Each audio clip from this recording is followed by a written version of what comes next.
Shalom, shalom, Bapak Ibu yang terkasih di dalam Tuhan. Hari ini kita berkumpul kembali ya bersama-sama dengan Jum Sema Adonai.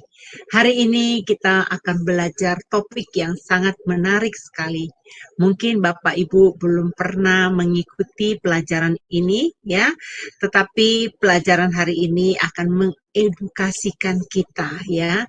Baik, saya menyapa Bapak Ibu dari New York. Saya percaya Anda di Indonesia saat ini waktu sudah larut malam, tapi saya menghargai sekali keinginan Ibu Bapak, ya Bapak Ibu untuk belajar tentang kebenaran firman Tuhan yang akan disampaikan oleh dosen kita yaitu Bapak Dedi Kurniawan.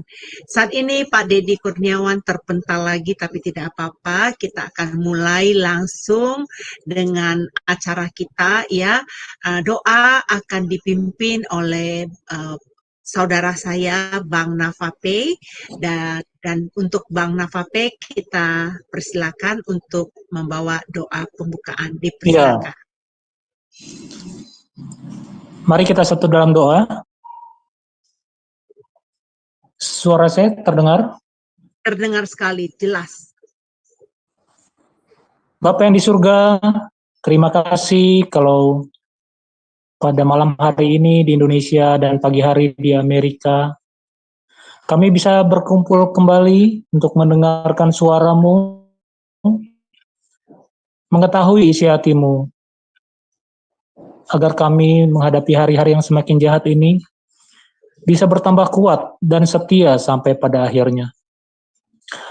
Karena banyak sekali ujian, cobaan, godaan, bahkan hantaman bagi anak-anak Tuhan dimanapun berada, agar kami terhilang dari iman kepercayaan kami di dalam Kristus Yesus. Tapi malam hari ini, curahkanlah urapan-Mu, kuasa-Mu kepada kami, terutama hamba-Mu yang akan menyampaikan isi hati-Mu, agar apa yang disampaikan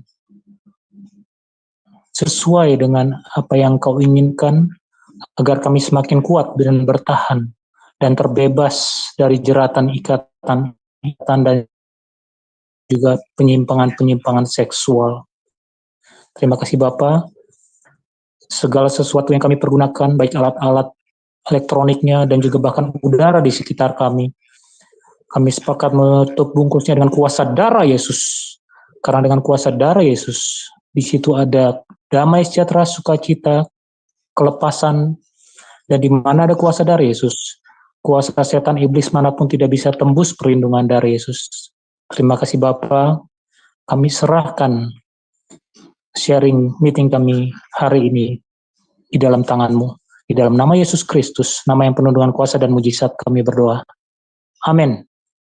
Amin, amin. Terima kasih banyak untuk Brother Bang Navape ya, udah menyampaikan doanya kepada Tuhan dan terima kasih kehadirannya bersama-sama kami.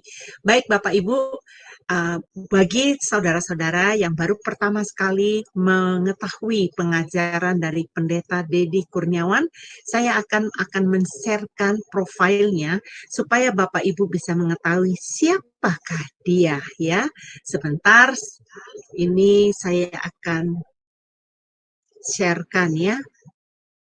Wow, kenapa bisa hilang ya? Saya minta maaf sebentar teman-teman, ternyata profilnya sudah ketemu.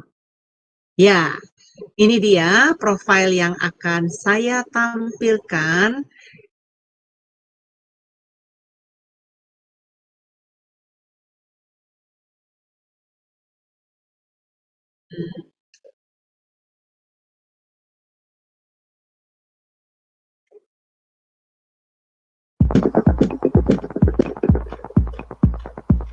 Salam semua, kembali lagi di Sema Adonai. Dan kali ini kita akan memperkenalkan pembicara kita, yakni Pendeta Dedi Kurniawan. Dan berikut adalah profil singkat dari beliau. Beliau sudah menikah dengan istri bernama Junita S. Sos dan memiliki 2 orang anak, yaitu Christopher Hosea Eugene 25 tahun, dan Aiko Rodita Eugenia, 18 tahun.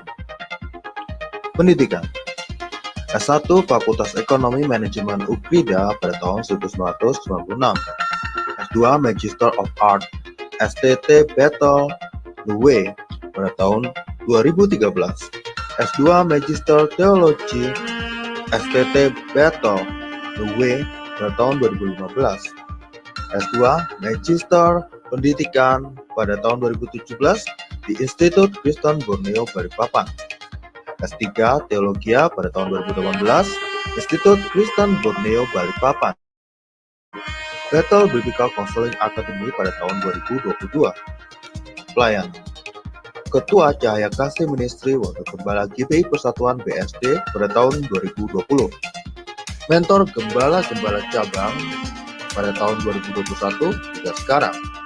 Gembala Jemaat GBI Ekousia Agape Karawaci Benton Johnson UPH Karawaci.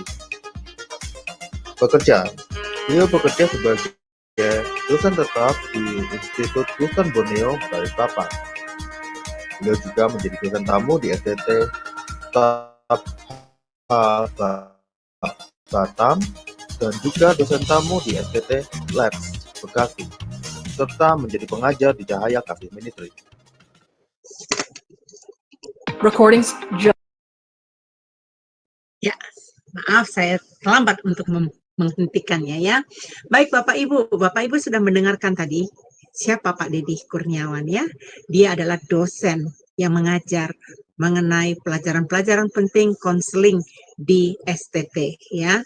Nah, Jum Sema Adonai sangat beruntung sekali, sangat apa ya saya katakan ya beruntung ya, lucky ya, sangat beruntung sekali karena dosen-dosen pengajar di Sema Adonai kebanyakan para dosen yang berkompeten untuk mengajar materi-materi yang akan diajarkan.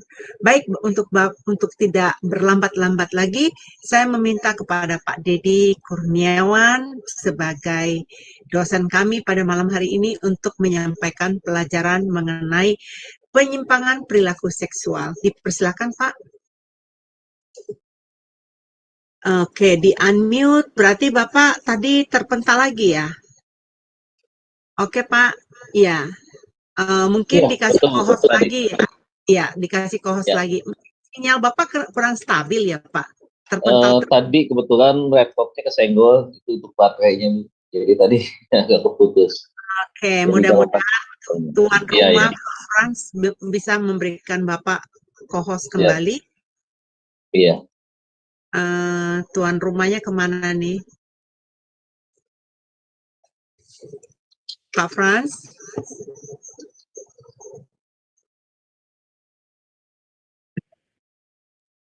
Oke, sudah kayaknya ya. Oke, silakan Pak. Kelihatannya udah dikasih sama Pak Frans. Oh belum ya? Kalau gitu saya akan ambil klaim hostnya dan saya kasih ke Bapak.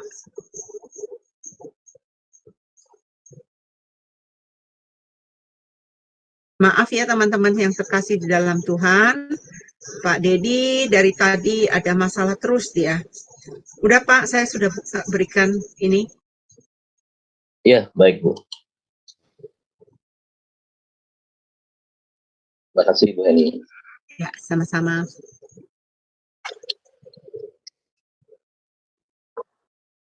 Nah, ya Bapak Ibu, selamat malam. Senang kali kita bisa jumpa kembali dalam seri yang pengajaran pastoral konseling.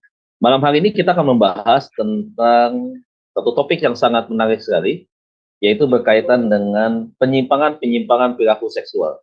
Mungkin Bapak Ibu Saudara bertanya, Pak, kita kan pelajarannya berkaitan dengan Alkitab. Kenapa kita membahas hal-hal demikian? Ya, justru kita harus membahas hal ini karena jujur saja Bapak Ibu ya, pelajaran ini adalah pelajaran yang sangat penting.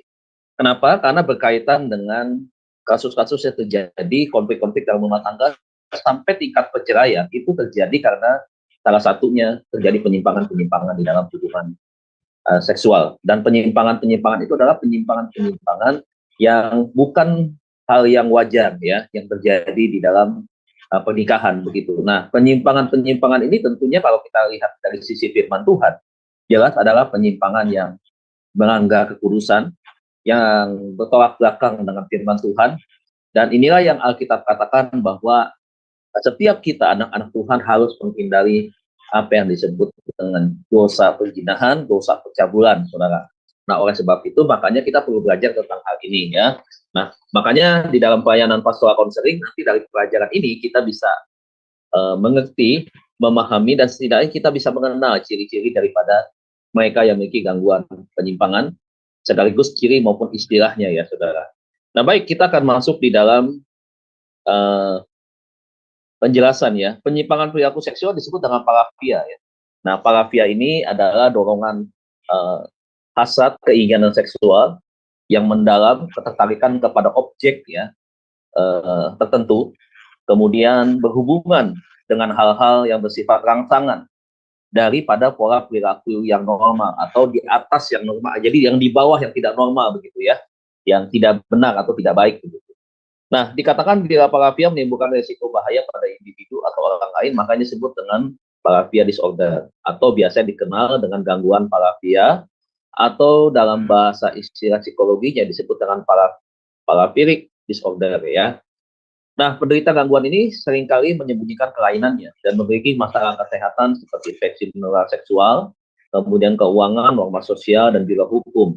Nah, kadang-kadang penderita tidak kooperatif dengan profesional medis ya. Nah, parafia sulit terdeteksi karena banyak penderita yang menutupi kondisinya karena malu, bahkan beberapa penderita juga melakukan kekerasan seksual dan tidak melaporkan adanya parafia. Kebanyakan pasien dengan parafia memiliki lebih dari satu jenis penyimpangan seksual. Nah, tolong saudara amati, dikatakan bahwa orang yang punya parafia itu penyimpangannya bukan satu penyimpangan seksual atau hanya satu penyimpangan seksual, tidak, tetapi dia bisa punya penyimpangan-penyimpangan yang lain. Nanti kita akan pelajari. Nah, penderita parafia ini biasanya mulai mengalami fantasi seksual yang menyimpang tersebut sejak berusia 13 tahun ketika hormon seksual atau pertumbuhan tentang hormon-hormon seks itu mulai meningkat ya saudara ya. Yuk kita kenali lebih dalam tentang parafia berikut ini. Ya, parafia berasal dari bahasa Yunani, jika diterjemahkan satu persatu, para artinya pada sisi lain dan philos artinya mencintai. Jadi parafia dapat diartikan sebagai aktivitas seksual yang tidak pada umumnya atau mengalami penyimpangan seksual. Penyimpangan seksual tersebut merujuk pada perilaku seksual yang dianggap menyalahi aturan yang sudah ditetapkan hukum, agama, dan kebiasaan, termasuk fitrah akal sehat. Biasanya penderita parafia ini mengalami gangguan sosial sejak kecil, trauma masa kecil, dan faktor keluarga. Gejala berhubungan seksual dengan anak kecil, menunjukkan alat kelamin di depan umum, melihat atau mengintip sesuatu yang porno atau telanjang, dan aksi berhubungan seksual. Menyakiti pasangan baik fisik dan psikis, menyakiti diri sendiri atau disakiti oleh pasangannya, memakai benda, terutama benda aksesoris wanita seperti pakaian dalam wanita, sepatu, dan kaos kaki, memakai pakaian lawan jenis, menyentuh tubuh wanita tanpa seizinnya, menyentuhkan alat kelaminnya biasanya pria kepada bagian-bagian tertentu pada tubuh wanita. Faktor risiko, pola asuh orang tua yang permisif, ibu yang terlalu dominan dalam pengasuhan, orang tua yang tidak memberikan pendidikan seks kepada anak, lingkungan bermain, belajar, dan masyarakat, pengalaman menjadi korban pemerkosaan atau pelecehan seksual. Terakhir adalah penggunaan alkohol dan obat. Nah, ini faktor risiko ya. Ayat-ayat Alkitab tentang pencabulan dan penyimpangan seks. Pencabulan, Kisah Rasul 15 ayat 20, 1 Korintus 5, dan seterusnya ya. Kemudian penyimpangan di dalam Amsal pasal 2, 16-19, pasal 7 ayat 27, pasal 9 ayat 13-18, dan 1 Korintus, ini ayat-ayat firman Tuhannya, ya, tentang pencabulan, juga tentang penyimpangan perilaku seksual. Nah, menentukan diagnosis parafia bisa menggunakan manual DSM-5, ya. Apa itu? Diagnostic and Statistical Manual of Mental Disorder. Ya, ini salah satunya ya. Pedoman penolongan dan diagnosis gangguan jiwa atau disebutkan PPDGJ tingkat 3 dan ICD. Ya, apa itu? International Classification of Disease ya. Perlu juga dianalisa apakah penderita mengalami gangguan pada masalah kesehatan secara bermakna atau gangguan kinerja lingkungan pekerjaan dan sosial atau bidang penting lainnya. Sekarang kita bahas tentang perilaku penyimpangan seksual yang pertama, nekrofilia. Apa itu nekrofilia?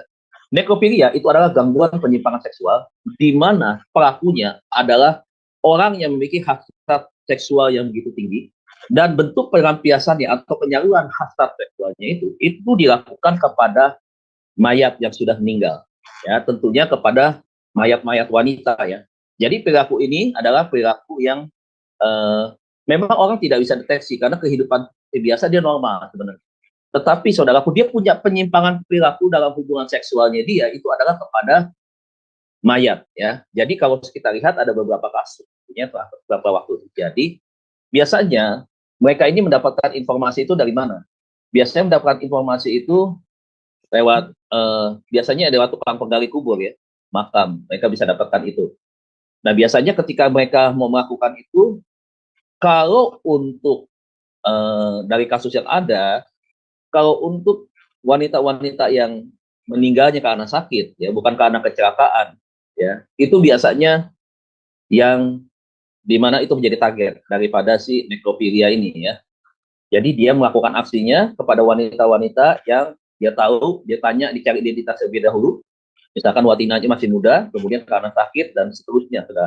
Nah, bagaimana caranya? Biasanya memang agak sulit kalau untuk yang memakamkan jenazah itu menggunakan peti. Biasanya mereka agak sulit, ya. Seringkali mereka melakukan itu kepada orang yang dimakamkan, biasanya tidak menggunakan peti. Nah, kapan itu dilakukan? Biasanya dia di tengah malam, ya. Menjelang pagi biasanya dia bisa melakukan itu ketika kuburannya masih baru, ya. Dia bisa menggali itu, kemudian dia mengeluarkan mayat itu dan dia menyetubuhi di tempat. Dan dia bisa mendapatkan kepuasan itu di situ. Yang kedua, saudaraku, dia juga bisa melakukan itu, ya, ketika dia bisa saja, ya, bekerja sama dengan biasanya tukang mandiin mayat di rumah sakit. Jadi mereka bisa melakukan itu. Nah, ada beberapa kasus yang terjadi adalah pernah pada waktu itu dia itu di rumah duka, saudaraku. Jadi di rumah duka ketika ada mayat yang datang gitu, ya, kemudian dimandikan dan seterusnya itu, nah dia bisa kerjasama itu dengan orang yang ngurus jenazah itu, dan kemudian dia melakukan hasrat seksualnya kepada mayat. Nah, bisa nggak ini terjadi, ya, dengan perilaku psikopat? Bisa terjadi, ya, psikopat. Karena psikopat ada gini juga, ada dia melakukan hubungan seksual itu, tetapi ketika setelah dia puas membunuh lawan jenisnya, setelah lawan jenisnya dibunuh, kemudian dalam keadaan mati misalkan, nah dalam waktu beberapa jam begitu, ya, sampai sebelum dia buang itu mayat, dia bisa melakukan itu berkali-kali. Nah, ini adalah gangguan penyimpangan perilaku seksual yang pertama, ya, nekrofilia. Senang melakukan hubungan seksual, dan ini udah kontak kelamin, saudara, ya, kalau di dalam nekrofilia. Jadi dia melakukan kepuasan itu ketika dia melakukannya dengan mayat. Kemudian yang kedua, saudara, disebut dengan pedofilia, ya. Pedofilia ini masuk dalam DSM-5. DSM-5 tadi, ya, kita sudah belajar tentang diagnostik, ya, statistikal, tentang berkaitan dengan mentality, ya, atau kelainan penyimpangan perilaku. Nah, pedofilia ini kita tahu bahwa terjadi penyimpangan perilaku seksual di mana pelakunya itulah senang melakukan hubungan seksual, ya, melakukan hubungan badan itu kepada wanita, anak-anak yang berusia di bawah belasan tahun, ya, belasan tahun seperti itu. Nah, biasanya memang kebanyakan pelakunya adalah pria, gitu. Kemudian yang berikutnya adalah zoofilia. Nah, zoofilia ini adalah perilaku penyimpangan seksual di mana pelakunya, entah itu laki-laki atau itu perempuan, dia terobsesi, ya, memiliki hasrat seksual yang tinggi, dan akhirnya dilampiaskan itu kepada binatang, ya, dilampiaskan dengan binatang. Nanti kita akan bahas apa perbedaan zoofilia dengan bestiality. Kalau zoofilia, saudaraku, orang yang punya penyimpangan perilaku ini, dia melakukan hubungan seksual itu kepada binatang karena dia sayang kepada binatangnya, sehingga terjadi rasa cinta, rasa sayang. Nah, tanpa dia sadar, dia melakukan itu. Kontak kelamin, saudara, ia melakukan hubungan seks dengan binatang. Nah, saudara bisa bayangkan ini sudah abnormal, ya, sudah sangat-sangat tidak normal. Dan Alkitab berkata di dalam kitab Imamat, yang berhubungan dengan binatang harus mati. Harus mati, artinya suatu kenajisan, kejijikan di mata Tuhan, begitu. Ya, suatu pelanggaran bukan hanya moralitas, tetapi juga pelanggaran secara hubungan kepercayaan iman dengan Tuhan, begitu. Nah, jadi zoofilia itu adalah rasa cinta, kemudian melakukan hubungan seksual. Saya selalu bilang kepada anak-anak kita di rumah, ya, Bapak Ibu, kalau Anda orang yang aktivitas setiap hari jalan di rumah, Anda memberikan kepada anak Anda, ya, entah itu anjing, ya, biasanya anjing, ya, anjing, kucing, begitu, ya, untuk bermain-main misalkan, menemani anak kita di rumah. Ya, hati-hati Bapak Ibu. Ketika dia kunci pintu di kamar, dia berduaan dengan binatang di sana, karena dia sayang itu binatang, kemudian lawan jenis, mungkin anak kita bisa saja perempuan, atau anak kita bisa saja laki-laki, kemudian hewannya itu juga beda beda jenis gitu ya. Misalkan dengan yang anak laki, misalkan hewan peliharaannya betina. Kemudian yang perempuan misalkan hewan peliharaannya jantan. Udahlah hati-hati ketika anak-anak di bawah usia belasan tahun, ketika dia nyaman tidur dengan hewan, kemudian tanpa dia sadar, ya ada gerakan-gerakan dan namanya binatang, saudaraku ya. Kalau binatang yang jantan itu kadang-kadang ada libido-libido tertentu kan, ada keinginan. Mohon maaf aja, kadang-kadang anjing nih punya libido tinggi ya terhadap ingin kawin misalkan gitu. Saudara bisa lihat kaki kita aja nih laki-laki, kadang-kadang dia bisa melakukan itu ya, gerakan-gerakan ingin kawin seperti itu. Nah, kalau misalkan kita nggak awas ya, nah kita satu kali bisa saja Bapak Ibu ya, bisa saja anak-anak kita nih, ketika tersentuh pada bagian-bagian tertentu ya, menimbulkan rangsangan tanpa dia sadar, dia bisa melakukan itu. Apalagi seperti kucing, anjing ya yang suka menjilat-jilat seperti itu. Nah, makanya mesti hati-hati. Jangan pikir ketika kita kasih hewan peliharaan karena anak kita senang, kemudian kita karena kita mampu, kita berikan saja, kita terlalu sibuk di rumah. Begitu. Kita jarang ketemu dengan anak, pulangnya malam, anak sudah tidur. Bahkan tidur ditemenin oleh binatang peliharaan itu. Hati-hati, bisa terjadi seperti itu. Ya berkembang lama-lama seiring perkembangan hormon seksualnya dia naik terus ya dengan usia sampai belasan tahun. Ya bisa saja terjadi hal-hal yang demikian. Jadi mesti hati-hati. Nah, zoofilia itu juga bisa terjadi kepada orang yang tertutup sebenarnya. Tertutup, ya, tetapi orang ini mungkin nggak berani mengutarakan sesuatu kepada perempuan, tidak berani. Tapi dia sebenarnya dia normal. Dia normal sebagai laki-laki, dia punya keinginan hasrat seksual, tetapi, saudara, ya, dia tidak mau untuk mengungkapkannya. Satu kali ketika di Lampung terjadi sebuah kasus ya, sudah beberapa tahun yang lalu, ketika ada seorang keluarga ya di mana pada waktu itu keluarganya adalah ibunya sudah meninggal, jadi tinggal papa, ayahnya dengan 3 anak. Kakak kedua itu perempuan, kakak pertama laki-laki, yang ketiga itu adiknya adalah laki-laki. Nah, kakak perempuan yang ini, anak nomor 2-nya ini, dia punya kecelakaan mental. Anaknya cantik, tubuhnya bagus, ya putih bersih, ya pokoknya seperti itu. Nah, akhirnya satu kali apa yang terjadi? Dimulai dari incest. Jadi papahnya ini nafsu melihat anaknya ini. Karena anaknya punya kecelakaan mental, akhirnya terjadi pelecehan seksual awalnya. Ketika terjadi pelecehan seksual, anak ini kan namanya anak kecelakaan mental, dia tidak cerita, saudara. Dia menutupi tentang hal itu. Satu kali, saudara, waktu dia melakukan hubungan pelecehan seksual si bapak ini terhadap anaknya, saudara, abangnya yang paling besar ini ngelihat. Waktu abang ini melihat apa yang terjadi, akhirnya si adiknya ini yang nomor 2 ini juga akhirnya menjadi bagian daripada abangnya. Nah, waktu abangnya melihat satu kali, waktu abangnya melihat itu, kemudian abangnya melakukan itu, dan dia melakukan hubungan badan, dia memperkosa adiknya. Satu kali adik yang paling kecil melihatnya, mengintip dia lihat seperti itu. Nah, waktu adiknya melihat seperti itu, adiknya punya keinginan hasrat untuk melakukan hal yang sama. Tetapi apa yang terjadi? Dia tidak mau melakukan itu. Akhirnya kemana dia lakukan itu? Karena tidak ada keberanian. Dia lakukan itu kepada binatang, kepada kambing yang dia pelihara oleh bapak. Jadi saudara lihat nih, bobloknya sebuah keluarga. Ya, ketika itu pertama kali itu terjadi, saudara, itu efeknya besar. Kita lihat ya efeknya besar. Ya, akhirnya adiknya melakukan zoofilia. Dia tidak berani untuk meniduri kakaknya, tetapi akhirnya dia tiduri adalah zoofilia. Nah, kenapa dia bisa begitu? Sebenarnya ada bisa saja kita menilai adiknya ini zoofilia dan juga bestiality. Kenapa itu menjadi bestiality? Karena itu tadi, saudaraku, dia tidak ada cinta dengan kambing, si adiknya ini, karena keterpaksaan, butuh penyaluran. Nah, penyaluran itu kepada siapa? Kepada sesuatu yang tidak normal. Saudara, tahun lalu saya melayani di Cirebon. Ya, melayani di Cirebon. Ya, tapi nanti saya ceritalah ya.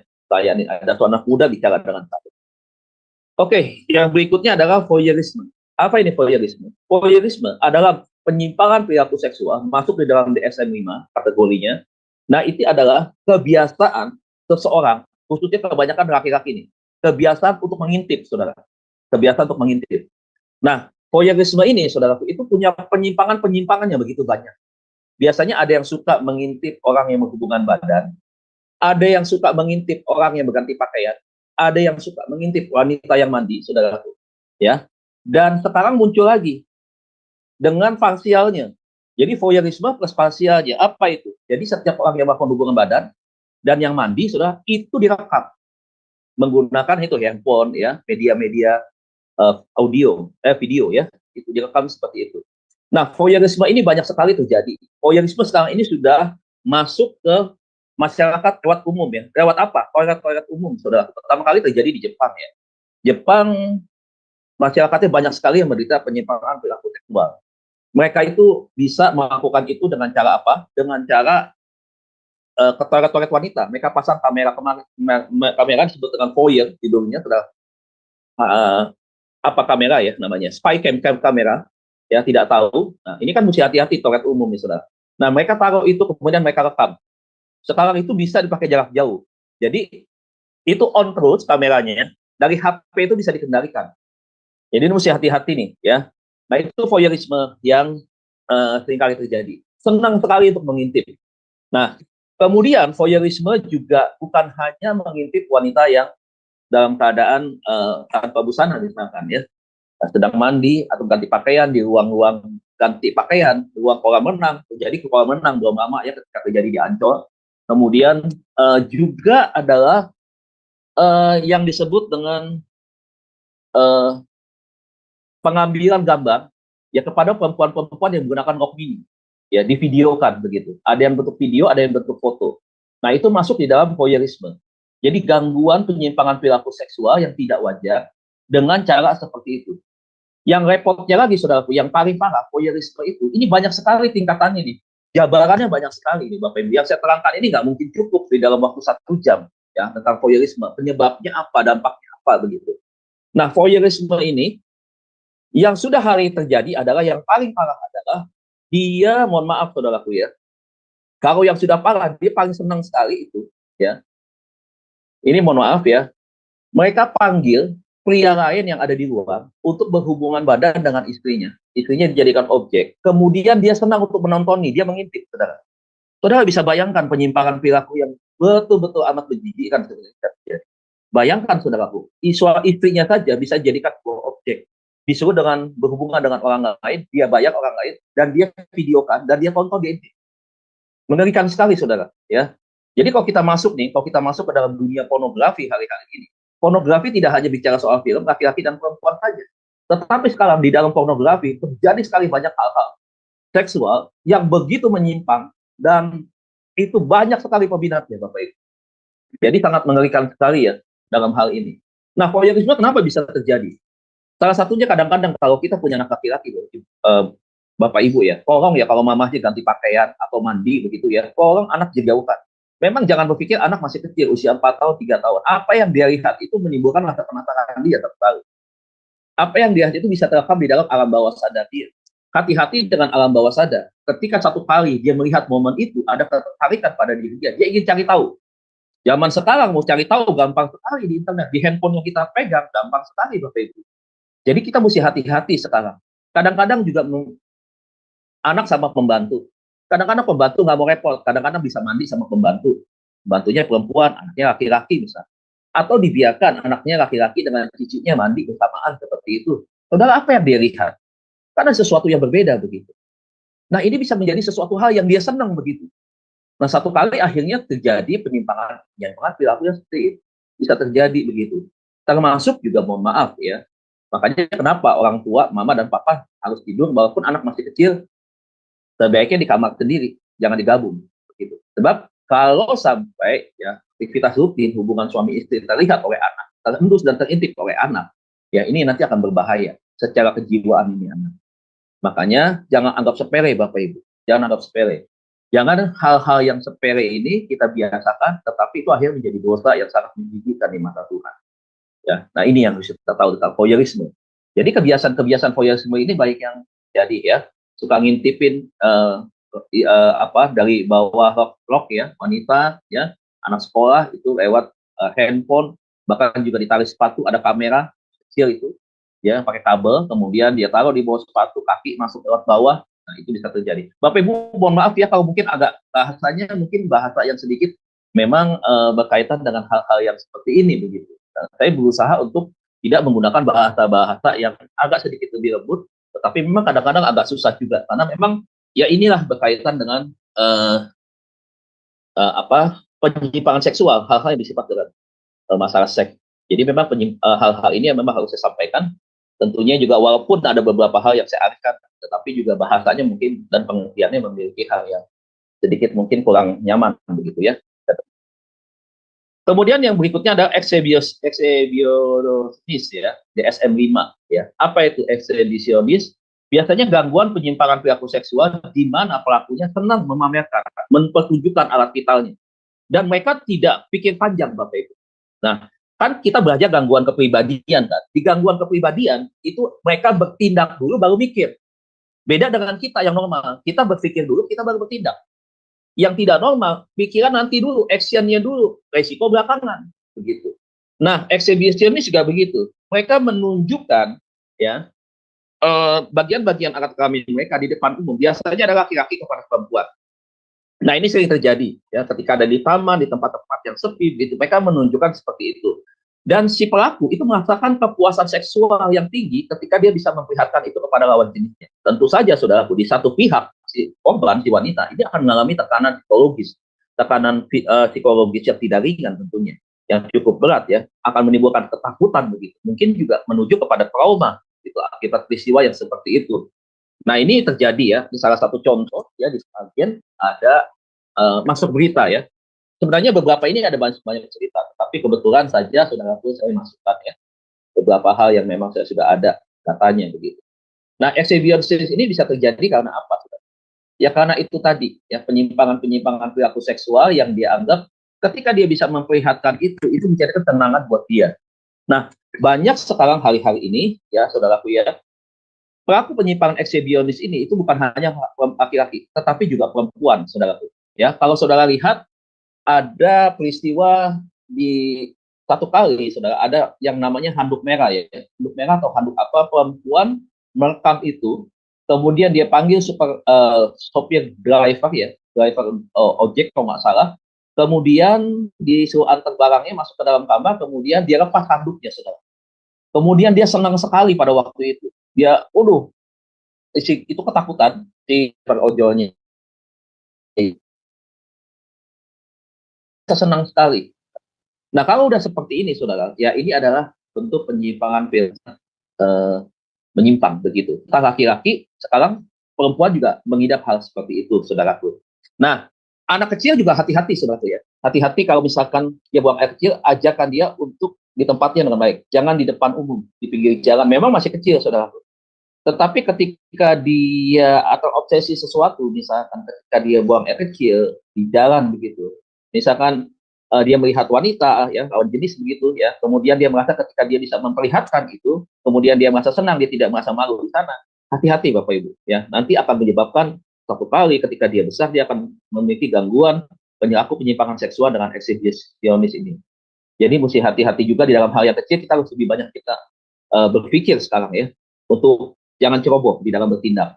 Nah, untuk pelaku eksibisionis susah agak nyebutnya, tidak Betawi, eksibisionis ini, saudaraku ya, sekarang banyak sekali mereka dipakai ya sebagai agent, bukan agent, tetapi mereka model-model untuk foto-foto porno, saudaraku ya. Karena mereka nyaman tuh di dalam hal seperti itu. Mereka tidak malu-malu, saudara, di depan umum gitu ya, di depan umum, walaupun nggak ada yang nggak belak-belakan begitu, tetapi mereka bisa membuka baju gitu. Terakhir kali kita lihat Siska ya, Siska yang sempat dipenjara beberapa tahun, dia itu eksibisionis tuh, ya gangguan perilaku penyimpangan seksualnya. Siska double E kalau nggak salah waktu itu sempat dibawa ke Deddy Corbuzier juga untuk wawancara. Nah, dia punya gangguan perilaku penyimpangan seksual seperti itu. Ketika di supermarket dia bisa memamerkan anggota tubuhnya dia, kemudian di pinggir jalan dia bisa pamerkan seperti itu, bahkan di tengah-tengah saat apa ya, seperti sawah begitu, dia tanpa busana, difoto, divideokan begitu, seperti itu. Nah, kenapa dia nyaman kok? Dia kok tidak merasa risih, malu gitu, atau merasa direcehkan gitu? Enggak, ya karena dia punya gangguan kepribadian seperti ini.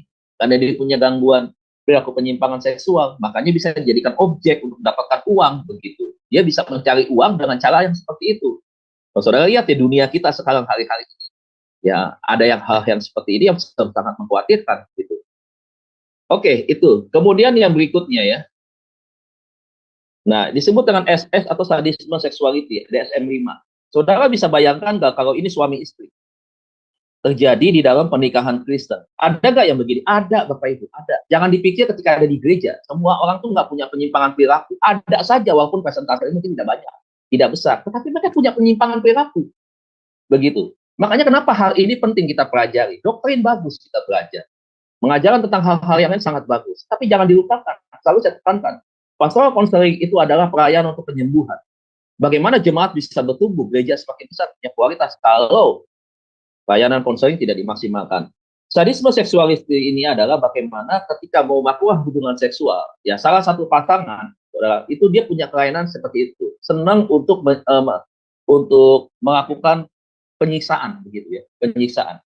Nah, penyiksaan misalkan diikat, misalkan, kemudian ya dilakukan dengan cara-cara yang tidak wajar. Nah, ketika dia merasa sudah tidak berdaya, misalkan dia mulai timbul hasrat seksualnya untuk melakukan hubungan seks gitu. Tapi sebelum dilakukan dengan cara-cara yang seperti ini.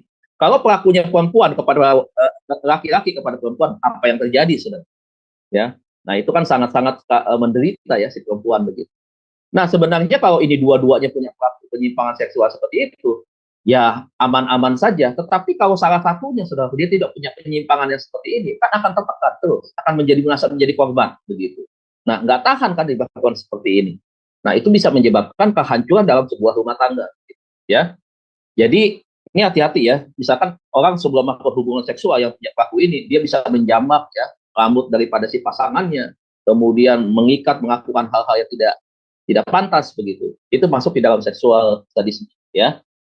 Habis itu masuk lagi dalam seks sadomasokis atau disebut dengan SM, masuk lagi di dalam kategori DSM-5.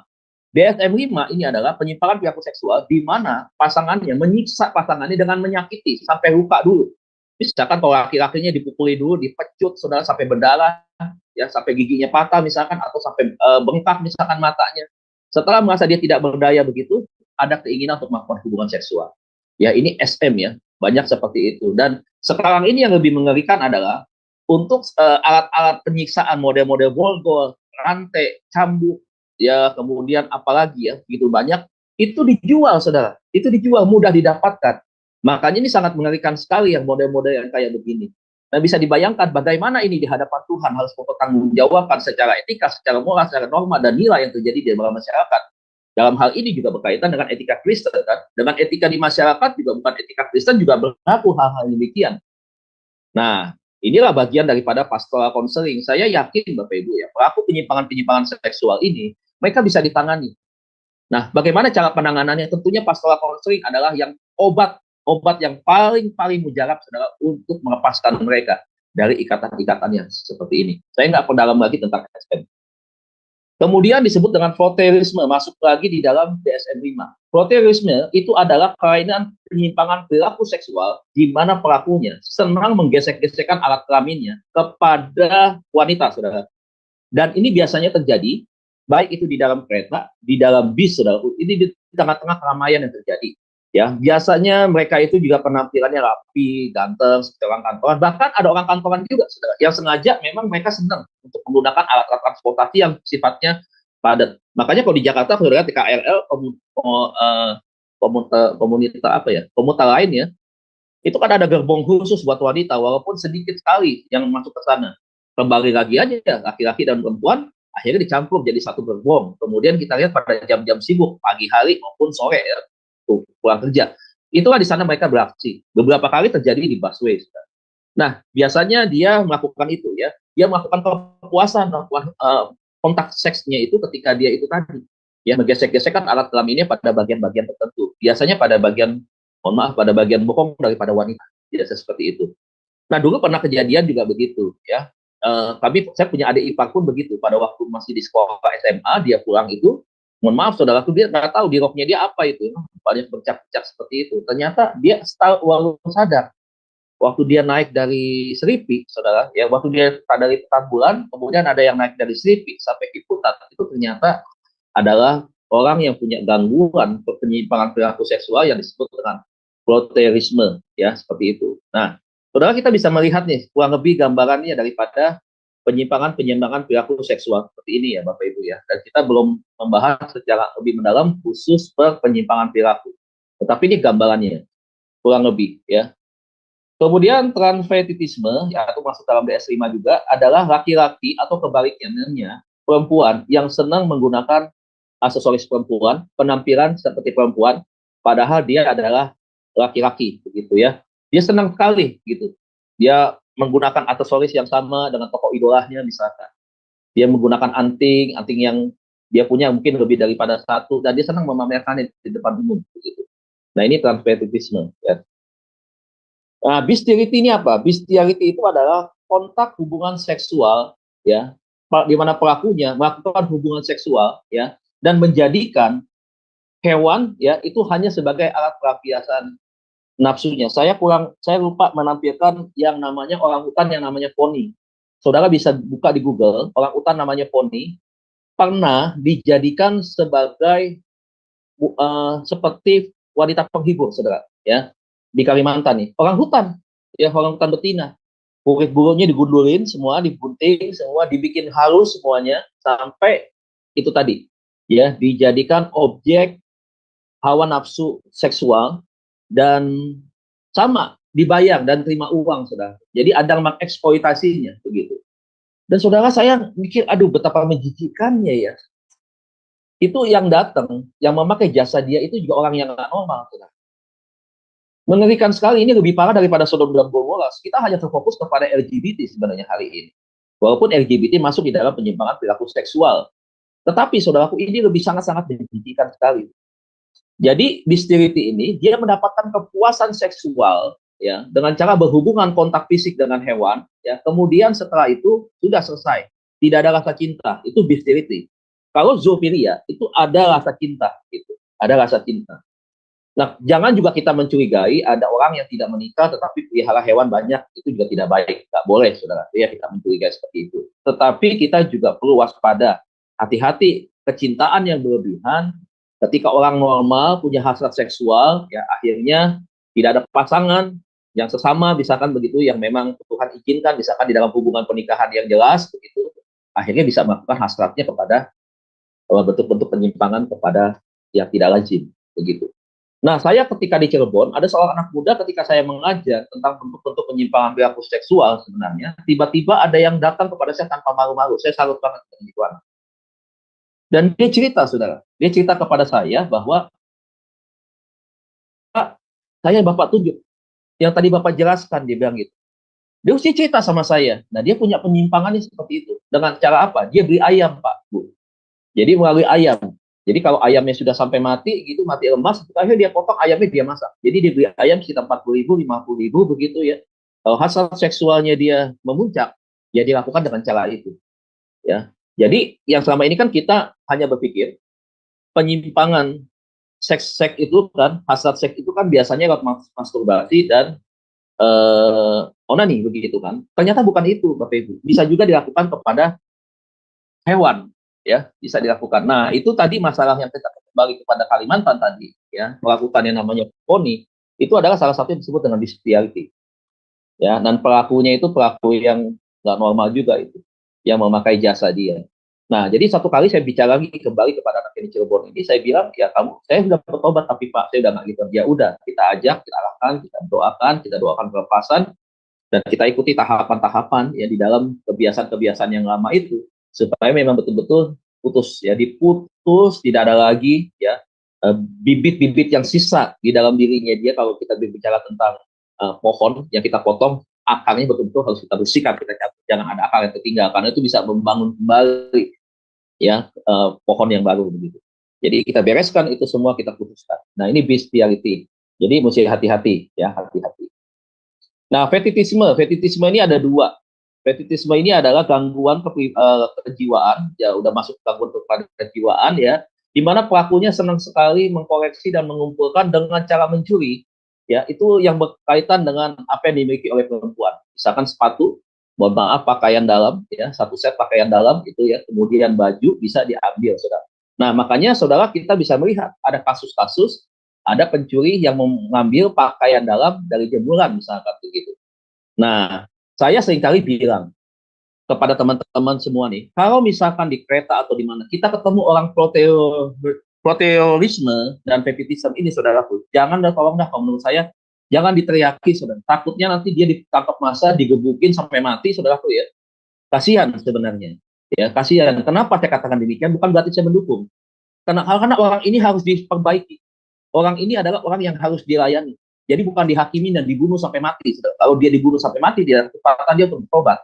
Lalu saya bilang kepada teman-teman mungkin yang pernah mengalami itu, supaya jangan teriak, lebih baik Anda menyingkir, lebih baik Anda berbalik, memarahi, atau bagaimana caranya begitu. Tapi jangan sampai diteriaki. Kalau diteriaki, habis sebenarnya. Itu orang kasihan. Karena kebanyakan juga, pelaku ini juga bukan hanya anak-anak muda, tetapi juga ada bapak-bapak, usia-usia lanjut. Ya, bisa punya gangguan penyimpangan perilaku seksual seperti itu. Nah, fetitisme itu ada dua. Jadi di caranya adalah, yang pertama, dia curi pakaian dalam perempuan, ya, kemudian dia bawa ke satu tempat, kemudian dia berfantasi dengan onani, kemudian dia berfantasi seksual seperti itu. Nah setelah itu saudaraku, ya kalau dia curi yang tipe yang pertama nih, dia simpan itu, dia koleksi, entah dia curi di mana lagi, besok dia cari lagi. Biasanya dia banyak bekerja, ya melakukan itu di tempat kos-kosan wanita biasanya. Dan saudara juga mesti hati-hati, biasanya penjaga-penjaga kos laki-laki juga ada yang punya penyimpangan yang seperti ini, begitu. Apalagi suka menitip pakaian yang kotor, itu misalkan ke laundry lewat penjaga-penjaga kos tadi, ya. Oke, itu fetitisme yang pertama. Yang kedua, dia melakukan pencurian itu kepada apa yang dimiliki oleh perempuan tadi, ya. Kemudian dia kembalikan lagi, dia tidak koleksi, begitu. Dia kembalikan satu kali, dia bagaimana caranya dia kembalikan, tetapi hanya untuk dijadikan sebagai alat pelampiasan hawa nafsunya dia saja, begitu. Ya, makanya ini kembali lagi, Pak, kenapa Pak orang bisa fetitisme begitu? Jujur aja nih Bapak Ibu ya, jujur. Pakaian dalam wanita itu punya daya tarik. Ada transfer spirit nih, kalau Bapak Ibu percaya atau tidak percaya. Kenapa? Pakaian dalam pria dengan pakaian dalam wanita itu beda. Wanita itu ada banyak kombinasinya, ya. Ada banyak hal-hal yang menciptakan dari nilai estetika, keindahan misalkan, ya, dari motif dan seterusnya. Tetapi tanpa disadari sebenarnya untuk lawan jenis, ya, apalagi buat mereka yang punya hasrat seksual tinggi, ya, itu bisa menimbulkan imajinasi, fantasi yang membuat dia rasa penasaran. Keinginan untuk dia pengen punya sebenarnya dari awal. Tetapi akibatnya, saudara, bukan hanya itu. Ada keinginannya dia untuk dia bisa, mohon maaf, menikmati wangi aroma tubuh perempuan, misalkan seperti itu. Dan daya seksualnya itu akhirnya muncul di dalam dirinya dia. Akhirnya apa yang terjadi? Dia melakukan onani. Seperti itu. Ya, jadi ini fetitisme. Makanya mesti hati-hati. Tadi lagi saya bilang, kalau bawa anak laki beli pakaian dalam perempuan, wanita, sebaiknya disingkirkan dulu dah. Jangan dianggap nih perkataan saya ini hal yang sepele nih Bapak Ibu. Ya, tetapi lihat nih, ya sebagai orang normal tentunya bisa, itu hal yang menarik. Beda ya Bapak Ibu, kan kita kalau misalkan saya beli pakaian dalam saya dengan laki-laki, kan dengan yang perempuan beda. Perempuan dipajang begitu banyak dengan berbagai motifnya. Begitu. Nah, buat anak-anak yang sedang bertumbuh hormon seksual, itu bisa terjadi hal-hal yang sebenarnya kita nggak pernah pikirkan, tetapi itu sedang ada di gambaran otaknya dia. Nah, ini fetitisme mesti hati-hati. Bapak Ibu saya sarankan buat ibu-ibu kalau mau pakaian-pakaian yang itu tadi jangan di pinggir jalan ya. Karena bahaya, di komplek pun juga ada bisa seperti itu. Bisa hilang, itu bahaya ya. Jadi sebaiknya dipisahkan, ditaruh di tempat di dalam yang memang betul-betul yang bisa kena matahari, ya yang tempat yang aman lah. Ya. Ya itu fetitisme. Kemudian berikutnya adalah yang disebut dengan begal payudara ya. Nah, ini juga sama, seringkali ramai sekali terjadi hari-hari ini. Ya, seringkali tanpa sadar orang bisa naik motor menggunakan helm, tiba-tiba melakukan hal itu dari belakang begitu. Nah, kenapa? Dia punya obsesi yang paling tinggi yang tidak dia bisa kendalikan itu, tetapi obsesinya dia adalah bukan kepada pasangannya. Dia terobsesi dengan wanita-wanita yang dia tidak kenal begitu. Dari mana ini bisa didapatkan? Sebenarnya secara tidak langsung, makanya ada seringkali saya suka di TikTok, di Facebook, di short, dimanapun begitu. Kadang-kadang ada penampilan wanita-wanita yang, mohon maaf, bagian dadanya sangat-sangat terbuka sekali. Nah, itu menantang sebenarnya, menantang untuk orang berimajinasi, memberikan orang daya hayal yang tinggi. Nah, buat mereka tidak bisa mengendalikan hawa nafsunya, makanya mereka bisa bertindak. Dan yang dia lihat itu adalah yang dia bayangkan. Ya, orangnya misalkan, ya dia incar seseorang, tetapi bayangan dia adalah seperti apa yang dia lihat. Baik itu di videonya, baik itu di misalkan, mohon maaf, misalkan di IG, misalkan di FB, misalkan di TikTok, obsesinya dia di situ. Kemudian dia lakukan, ya, dia melakukan tiba-tiba, kemudian dia lari seperti itu. Kemudian parsialisme. Apa itu parsialisme? Gangguan perilaku penyimpangan seksual di mana senang memoto bagian-bagian tertentu daripada wanita. Zaman sekarang, saudara, di food court itu sering sekali. Saya beberapa kali saya lihat ada beberapa orang ya tidak terlalu muda juga, ya cukup dewasa begitu, tetapi dia sering mengamati beberapa wanita begitu. Nah, dia sering ambil kameranya dia foto. Nah, biasanya saudara yang menjadi bagian dia adalah ya bagian dada, kemudian bagian bokong ya, sampai betis misalkan, itu dia foto, kadang dia rekam. Nah, di handphonenya dia, biasanya kalau parsialisme ini, biasanya dia expose, yang pertama itu dia expose, yang tipe pertama tuh, dia expose, dia share, entah itu di mana, di media sosial, tadi Twitter kan, atau di mana kan, dia share itu. Yang kedua adalah, dia koreksi, begitu. Jadi dia koreksi. Dia senang foto-fotokan seperti itu. Yang pinggulnya dia foto, yang bagian belakang dia foto, begitu. Nah, dia senang, candid sebenarnya, tetapi yang dia foto itu adalah hal-hal yang bersifat rangsangan seksual. Nah, ini kan seringkali terjadi seperti itu. Ya, ada banyak ya orang yang pakai celana jeans, legging, dan seterusnya difoto pada bagian belakang, bagian depan, samping misalkan, ya itu dia koreksi sama dia. Nah, ini parsialisme. Saya nggak tahu nih berapa banyak ya yang pernah menjadi korban. Ya, kan kita bisa saja antri di pakai fried chicken misalkan. Begitu banyak orang yang duduk, kita bisa menjadi korban yang misalkan seperti itu tanpa kita sadari. So, karena kita mau pesen handphone satu-satu kan tidak mungkin. Tetapi ini banyak yang terjadi hari-hari ini. Sangat-sangat banyak terjadi. Anak-anak muda pun demikian. Ya. Infantofilia, yaitu apa? Gangguan perilaku penyimpangan seksual tidak wajar di mana pelakunya sangat punya hasrat keinginan seksual yang tinggi dan melakukan itu kepada bayi. Ya. Jadi ini pelecehan seksual terhadap bayi. Makanya saudara saya kasih tahu nih, ya kalau kita punya anak bayi misalkan, jangan kasih gendong pada siapapun, terutama ke sopir apalagi. Ya, ke sopir. Pak, bagaimana dengan babysitter? Bisa saja babysitter, tapi sangat sangat kecil sih dari kasus yang terjadi. Kebanyakan sopir. Ya, kenapa dia melakukan pelecehan seksual terhadap bayi? Karena kan bayi kan belum tahu sama sekali, dia belum bisa lapor, belum bisa ngadu. Sementara kan mungkin kita berpikir, Pak, iya sih, ya kan, sopir udah dewasa begini, ya kita nggak tahu apa itu. Ya kita berpikir, biasa-biasa aja, aman. Padahal tadi terjadi pelecehan seksual terhadap bayi, dan mereka senang melakukan itu ya terhadap bayi. Nah, jadi orang yang punya perilaku penyimpangan seksual, nah dia senang itu terhadap bayi, anak-anak bayi ya. Jadi ada seperti senang anak kecil begitu. Padahal bukan senang anak kecil. Ada udang di balik batu tentang hal itu. Incest kita tahu hubungan seksual ya, saudara ya, bisa saja ibu dengan anak kandung, bisa saja kakak beradik kandung. Ya kita udah tahu itu semua ya. Nah, kronopilia itu apa? Kronopilia adalah gangguan pelaku penyimpangan seksual di mana pelakunya itu senang kepada lawan jenis dengan usia-usia tertentu. Misalkan, kalau ada laki-laki senang dengan anak perempuan usia 12 tahun, maka muncullah istilah cabe-cabean. Muncul lagi senang dengan anak yang 18 sampai 25 tahun atau 15 sampai 18 tahun. Sebut dengan ABG misalkan kayak begitu. Kalau yang di luar ABG dia nggak suka. Begitu. Ada juga tante-tante yang suka anak 20 tahun, 18 tahun. Mereka masuk di dalam kronofilia. Baik laki-laki maupun perempuan, mereka masuk di dalam gangguan penyimpangan perilaku seksual yang seperti ini. Ada klasifikasinya. Dan itu tadi ya, makanya ada istilah, maaf, Om senang, ada istilah tante girang. Mereka bukan hanya orang yang senang jajan nih istilahnya Bapak Ibu ya. Bukan, tetapi mereka memang punya penyimpangan perilaku seksual di mana mereka jadi mereka senang dengan usia-usia tertentu begitu. Ya, nah ini ada penggolongannya ya, seperti itu. Nah, itu disebut dengan kronofilia. Nah, Bapak Ibu saya nggak bisa jelaskan semua karena waktu, tapi ada yang saya akan tekankan kemarin berkaitan dengan apa yang saya janjikan ya, dengan pembahasan berikutnya tentunya. Ya, chronofilia ini, saudara, itu terbagi menjadi 4. Disebut dengan pedofilia, masuk di dalam chronofilia, kemudian hebefilia, ya, prevensi seksual terhadap anak-anak yang baru saja puber, ya.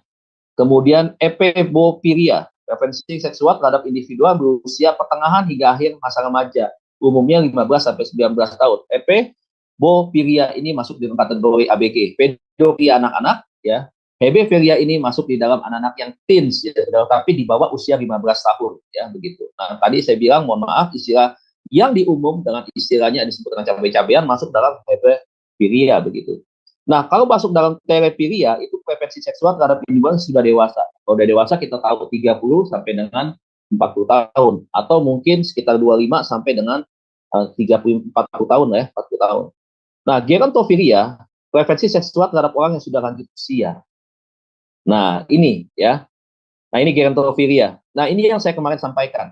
Kenapa bisa terjadi gerontofilia, saudara? Gerontofilia itu jangan dipikir bahwa ini laki-laki, ya. Laki-laki usianya masih muda, tapi senang dengan orang yang udah seperti neneknya. Kenapa bisa seperti itu, saudara? Nah, penyebabnya ada banyak. Penyebabnya.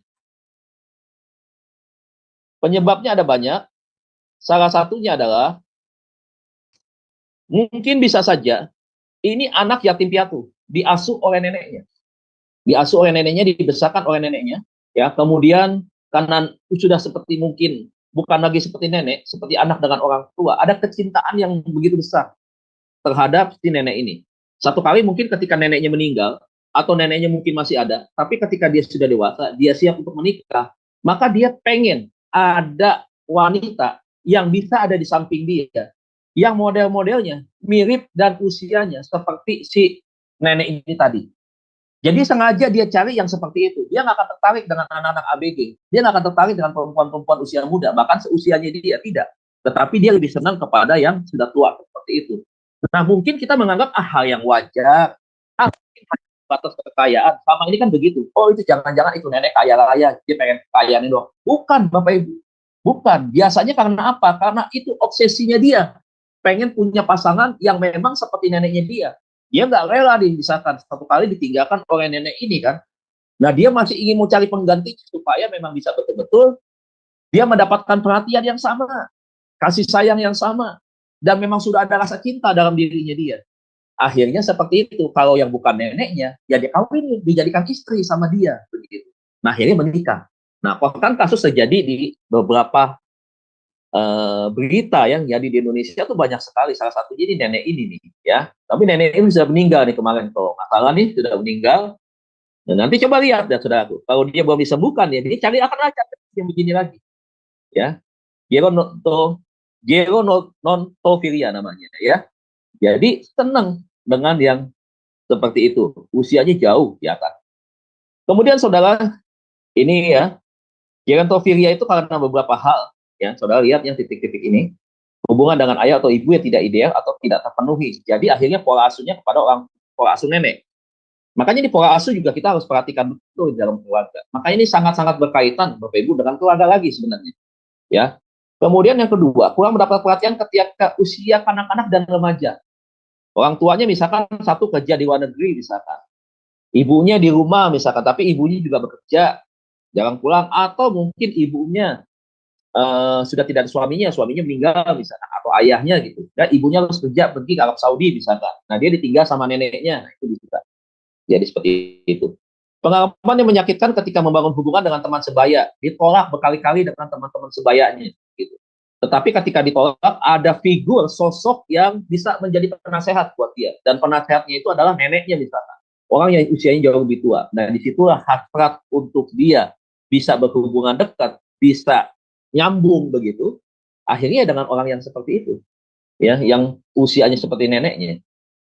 Kemudian ketidakmampuan untuk membangun hubungan jangka panjang dengan teman sebayanya. Ya, otomatis nggak bisa. Dia hanya membangun hubungan, itu pun hubungannya nggak bisa banyak, panjang, dan tidak bisa 100% seperti orang normal rata-rata. Begitu. Jadi tetap saja, kalaupun dia berteman punya teman sebaya, tetapi hubungan jangka panjang dia lebih nyaman jika dia dengan orang yang sangat-sangat usianya lebih jauh daripada dia.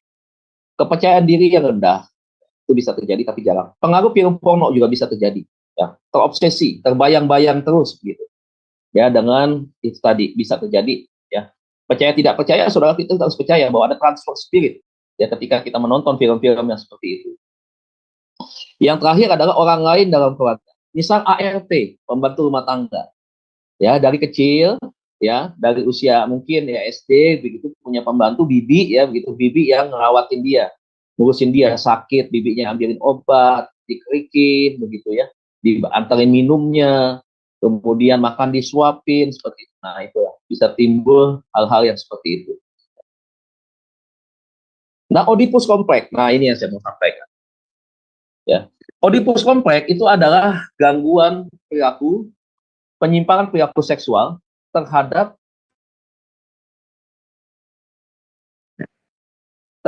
wanita yang lebih senior tetapi tidak sampai kepada itu tadi yang gerontodontofilia ya, kepada usia yang sangat-sangat lanjut.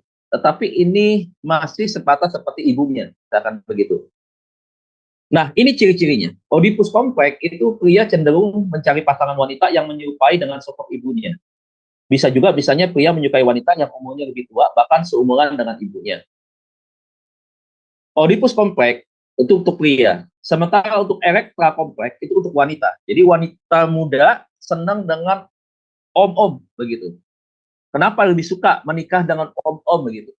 Nah, itu dia punya kelainan karena salah satunya adalah Erekta kompleks. Gitu. Dia senang banget begitu ya dengan sosok figur laki-laki yang usianya cukup senior. Yaitu situasi psikologis di mana seorang memiliki keinginan alam bawah sadar untuk memiliki hubungan seksual dengan orang tua yang berlawanan jenis. Pada Erekta kompleks, contohnya tertarik dengan sosok ayah, pada Oedipus kompleks tertarik pada sosok ibu. Biasanya kondisi ini terkait dengan masa perkembangan orang tersebut di masa kanak-kanak. Saya ulangi lagi, biasanya kondisi ini terkait dengan masa perkembangan orang tersebut di masa kanak-kanak. Jadi Bapak Ibu jangan anggap sepele masa kanak-kanak anak-anak. Ya, jangan pikir dia belum tahu apa-apa. Dia masih anak-anak. Seringkali orang jadul ngomongnya begitu. Tetapi sekarang fakta membuktikan justru muncul di kemudian hari dimulai daripada masa kanak-kanak, saudara ya. Nah, resiko yang bisa mungkin terjadi satu kali. Makanya ada menantu selingkuh dengan mertua. Loh, kenapa bisa begitu, Pak? Lihat saja kalau dia mantunya laki-laki, mertuanya itu perempuan, otomatis dia mengalami gangguan kepribadian Oedipus kompleks. Ya. Bisa bukan hanya dengan mertua, bisa juga nggak dengan orang yang bekerja di rumah itu, bisa juga nggak dengan orang yang kakak dari mertuanya, bisa juga nggak dengan tantenya, ya bisa saja, pokoknya usianya lebih tua begitu, tetapi tidak tua-tua lentah banget. Ya, nah bisa nggak yang perempuan ini dengan papa mertua, ya bisa terjadi. Begitu, makanya salah satunya gangguan-gangguan ini kalau tidak diberesin Bapak Ibu bisa menimbulkan masalah di dalam pernikahan. Bisa menimbulkan masalah yang serius. Ya, kita sudah lihat banyak kasus lah. Ya, ada kasus sampai ke media begitu. Tapi kebanyakan kalau udah intern rumah tangga begini nggak mau diekspos di media. Malunya itu bukan main. Jadi sebenarnya kasusnya banyak, tetapi tidak diekspos. Kenapa diselesaikan dengan kekeluargaan? Karena yang malunya itu. Apalagi kalau terjadi kepada satu keluarga yang sudah melayani di gereja. Ya ampun, saudara. Bagaimana dia bisa menahan malunya itu? Itu kan nggak bisa. Nah, Bapak Ibu, saya mau saksikan, saya ini dulunya suka, saya masuk di dalam kategori ini, Oedipus kompleks. Ya, Bapak Ibu ya. Tapi saya tidak melakukan hubungan seksual.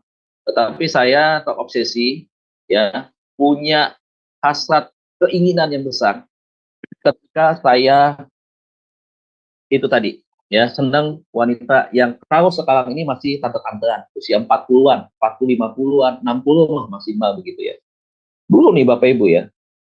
Tapi sebelum saya jelaskan, kita lihat ini dulu, udah takut materinya kelewat. Ya. Nah, kecenderungan ini muncul karena pola asuh ibu yang protektif terhadap anaknya. Ini karena bisa salah satu penyebab, tapi sangat kecil sekali, ya, sangat kecil penyebabnya ini. Walaupun ada, ya, Sigmund Freud bilang tuh, ya, Oedipus kompleks muncul ketika anak memiliki kedekatan yang kuat dengan ibunya, gitu. Kecil sekali, ya. Tetapi itu bisa menjadi bibit benih. Akibatnya anak tidak sanggup lagi lepas dari keterikatan pada ibu dan senantiasa membutuhkan perhatiannya. Ketika mencari pasangan hidup, pria ini akan mencari wanita yang menyerupai sosok ibunya yang mengayomi, melindungi, salah satunya bisa diperoleh dari wanita yang umurnya lebih tua. Kalau ada pria yang seleranya menyukai wanita berumur lebih tua, bisa jadi dia kemungkinan memiliki Oedipus kompleks. Tidak ada batasan pasti berapa selisih umur yang bisa dijadikan sebagai patokan untuk menentukan seorang di antara Oedipus kompleks atau tidak. Yang jelas, kecenderungan seorang pria menyukai wanita yang lebih tua tidak selalu berkonotasi negatif. Saya ulangi, seorang pria menyukai wanita yang lebih tua tidak selalu berkonotasi negatif. Tetapi bukan berarti ini kita lepaskan begitu saja, kita biarkan begitu saja. Tidak juga, gitu ya. Kita pun perlu melayani karena ini adalah bagian-bagian yang sebenarnya memang hal-hal yang seharusnya kita kembalikan kepada fase-fase yang normal begitu. Nyatanya ada pria yang menyukai wanita lebih tua dan akhirnya mampu membangun rumah tangga bahagia. Ada juga yang begitu. Kita nggak bisa pungkiri, kita fair aja. Bahkan akhir-akhir ini banyak juga wanita yang menggemari brondong dan pria yang mencari koga alias wanita yang berusia lebih tua. Jadi ada yang laki-laki muda tetapi dia mencari uang, profesi menjalankan itu bukan untuk dinikahi, dia memang suka tetapi dia mencari, ya. Itunya adalah perempuan-perempuan yang seusia ini. Begitu, ya. Ya, istilah kogar itu maaf ya wanita ya. Saudara kami tadi umum disebut dengan ya tante girang itu seperti itu. Nah, saudaraku, ini penyebabnya, ya. Kasih sayang orang tua, ibu ayah yang berlebihan terhadap anak bisa menyebabkan Oedipus kompleks. Nah, saya mau kasih tahu dulu gini. Kenapa waktu itu saya pernah mengalami hal yang demikian, saudara? Karena sebenarnya secara tidak langsung saya kehilangan dua figur. Pertama, figur papa memang sudah meninggalkan kami lama. Tinggal figur mama. Nah, figur mama itu memang sangat perhatian dengan saya. Ya, sangat perhatian dengan saya tentunya karena memang anak saya paling besar. Tapi saya itu punya hasrat kerinduan itu untuk mama juga bisa menunjukkan kasih sayangnya kepada saya begitu. Kalau memangnya dia bisa memuji saya, ya pujilah itu. Ketika dia bisa memeluk saya, peluklah saya sebagai seorang anak gitu. Ketika dia bisa membelai rambut saya, belailah dia. Bagaimana menyatakan kasih ibu kepada seorang anaknya gitu. Nah, tetapi kan itu tidak dilakukan begitu. Sehingga apa terjadi? Akhirnya saya merasa bahwa saya kehilangan dua figur akhirnya secara tidak langsung. Ketika saya berangkat pagi sekolah, mama saya masih tidur. Begitu. Saya pulang sekolah sampai rumah 1:30. Ya, jam 2 sampai jam 2:30, mama udah harus berangkat kerja. Gitu. Jadi saya hanya ketemu mama dengan waktunya hanya 2 jam. Dan itu bertahun-tahun. Begitu. Dan waktu itu saya masih SD, saudara. Makanya tadi saya katakan, lihat nih, semua juga ahli psikologi mengatakan pada masa kanak-kanak itu terjadi. Nah, saudara, apa yang terjadi? Saya mulai muncul rasa keanehan pada waktu itu. Dari mana keanehan itu muncul? Saya suka banget dengan artis-artis zaman dulu, apalagi yang namanya Dewi Cynthia Dewi. Gitu. Ya, kemudian Cynthia Malamis pada waktu itu, Periam Berina pada zaman-zaman 80-an, Rima Melati dulu. Ini Bapak Ibu nih, ya, saya waktu itu akhirnya saya suka cari buku majalah Femina. Waktu itu saya temukan buku Femina. Nah, mereka menjadi model, tapi bukan yang porno, bukan. Mereka yang pakai pakaian biasa, mereka pakai model kebaya, pakai model apa gitu, ibuan banget gitu ya. Itu saya sobek tuh Bapak Ibu. Saya sobek. Saya sobek, itu saya kumpulkan begitu ya. Wanita-wanita yang terobsesi di dalam pikiran saya pada waktu itu, ya. Saya suka sekali itu, mereka-mereka yang udah senior usianya pada waktu itu. Sementara saya masih anak-anak, itu saya kumpulkan seperti di clipping. Lantas saya obsesi terbayang begitu ya, bagaimana misalkan Dewi Cynthia Dewi gitu menjadi ibu saya, kemudian menggandeng saya, menuntun saya seperti itu. Bahkan seringkali itu terbawa dalam mimpi. Mimpi jalan-jalan ada di taman begitu ya, pergi dengan mereka-mereka yang usia seperti itu. Nah, akhirnya lama-lama Bapak Ibu ya, akhirnya itu terbentuk. Nah, satu kali akhirnya saya merasakan sesuatu yang aneh. Saya nggak tertarik dengan teman-teman perempuan yang cantik-cantik begitu. Teman sekolah nih. Biasa kan kalau kita zaman SD dulu kita main pacar-pacaran tuh. Main kirim-kiriman surat begitu. Kadang-kadang kita juga kalau main suka lari-larian, kejar-kejaran kan. Saya enggak. Ini Bapak Ibu bisa lihat ya, amati dari cerita saya. Calon anak yang akan mengalami Oedipus kompleks adalah dia tidak tertarik dengan anak wanita yang seusianya. Itu yang pertama. Dia lebih senang menemani gurunya di kelas. Kan gurunya kan jauh lebih senior dong daripada dia dong. Gitu. Dia lebih senang. Dia lebih banyak ngadu. Mungkin kalau dia punya fasilitas, dia senang memberikan sesuatu kepada ibu gurunya. Nah, ini mesti hati-hati nih Bapak Ibu ya. Pengalaman saya waktu masih kecil, saya senang banget. Ada guru-guru yang saya menjadi favorit. Salah satunya adalah Ibu B yang saya sebutkan. Ibu wali kelas saya senang sekali. Bahkan saya pura-pura minta diajarkan les sama dia. Udah punya kepikiran begitu. Anak SD kelas 5 menuju kelas 6, saudara, punya keinginan pengen dekat dengan guru B saya itu, yang namanya Ibu B itu setiap hari bisa begitu. Memang tidak ada pelaku penyimpangan seksual, maksudnya saya melakukan tindakan senonoh begitu, tidak. Tetapi ada keinginan, aduh, kalau dia ketemu nih dengan teman-teman saya nih, misalkan teman saya nanya-nanya pelajaran, itu saya cemburu, Bapak Ibu. Saya cemburu ibu ini didekati oleh teman-teman kuliah saya yang lain. Itu bisa begitu. Ya, jadi saya tuh nggak rela begitu. Makanya kadang-kadang saya nggak suka dengan si A, si B begitu. Nah, saya berusaha satu kali pengen penampilan saya lebih ganteng dari teman saya begitu. Jadi dandanan jadi lebih rapi supaya ibu guru saya ini nggak beralih ke teman kuliah yang lain begitu. Padahal kan teman kuliah lain kan dia biasa aja, dia nggak sama seperti saya begitu. Tapi buat saya dia merupakan sebuah ancaman. Buat saya ini sesuatu hal yang sangat berbahaya nih begitu. Jadi saya timbul rasa cemburu begitu. Nah, Bapak Ibu, ini berlangsung cukup lama ya. Satu kali akhirnya ketika saya di SMP saya masih.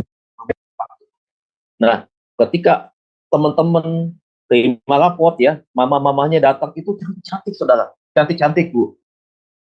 Saya tuh suka liatin, saya suka datang pagi-pagi. Saya suka lihat mamanya tersenyum begitu ya. Kadang-kadang pakai hak tinggi sepatunya begitu ya. Kemudian pakai celana panjang jeans begitu, pakai kemeja tangan panjang, ya dandan pakai make up full begitu ya. Kemudian pakai anting, kacamata, jam tangan, cincin emas, kalung emas begitu. Parfumnya wangi-wangi. Wih, saya senang sekali memandang mereka itu. Saya senang melihat, waduh, ada teman-teman mama-mama saya cantik-cantik ya begitu ya. Nah, saya kalau ngambil rapot pada zaman itu bukan mama saya. Yang ngambil siapa? Om saya. Om mampir dulu ke sana. Kadang-kadang mau kerja, jadi minta duluan gitu, untuk ambil rapot. Nah, saya selalu tungguin tuh Bapak Ibu sampai siang. Sampai selesai semua. Baik ibu-ibu teman sekelas saya maupun yang bukan, untuk ambil rapot. Saya fair cerita ini Bapak Ibu ya. Bukan sesuatu hal yang membuat harga diri saya. Tidak. Tetapi kenapa? Seringkali saya bercerita tentang hal ini, supaya ini menjadikan sebuah pembelajaran. Dampak masa lalu yang saya alami karena kehancuran sebuah rumah tangga orang tua bisa berefek kepada anak. Dan efeknya itu bisa macam-macam. Makanya kenapa Tuhan bilang, apa yang dipersatukan Tuhan tidak boleh diceraikan oleh manusia. Kenapa? Bukan hanya bicara soal covenant, tetapi berbicara tentang bagaimana akhirnya keluarga bisa menjadi sumber, bukan menjadi sumber berkat, tetapi menjadi sumber dosa, sumber kutuk. Karena ada tadi, bukan hanya suami dan istri yang akan bermasalah, tetapi perhatikan, ada anak-anak keturunan kita yang mungkin satu kali Bapak Ibu bisa berefek kepada hal-hal yang demikian. Begitu. Nah, akhirnya saya cerita nih, ketika hal itu terjadi, saudara, saya senang. Saya senang, bahkan saya kalau diajak ngobrol dengan mami dari teman saya, pada waktu itu saya senang. Ya, ada yang dekat, saya senang sekali. Waduh, senang banget. Nah, tapi lama-lama, saudara, dari sekedar lihat, dari sekedar senang, timbul obsesi. Karena tadi saya bilang, SMP itu kan fase di atas 13 tahun. Naik ke 14, naik ke 15. Di usia jelang 15 tahun, saya melihat wanita yang lebih tua. Itu yang lebih tua dari saya nih, yang level ya tante ya, kita semua ada. Itu sudah mulai timbul seks. Jadi saya sudah mulai tertarik dengan tante ya ibu-ibu itu ya, yang punya, mohon maaf Bapak Ibu, bentuk-bentuk badan tertentu yang sesuai dengan keinginan saya begitu. Jadi ketika saya melihat itu secara tidak sadar Bapak Ibu, bukan memulainya dengan memikirkan tentang seks, tetapi muncul orientasi seks di kepala. Muncul tuh seperti itu. Makanya muncullah pikiran-pikiran kotor. Nah, kita bilang buang tuh pikiran-pikiran kotor itu, isi dengan pikiran Kristus. Itu muncul secara spontan. Jadi itu saya senang sekali tuh.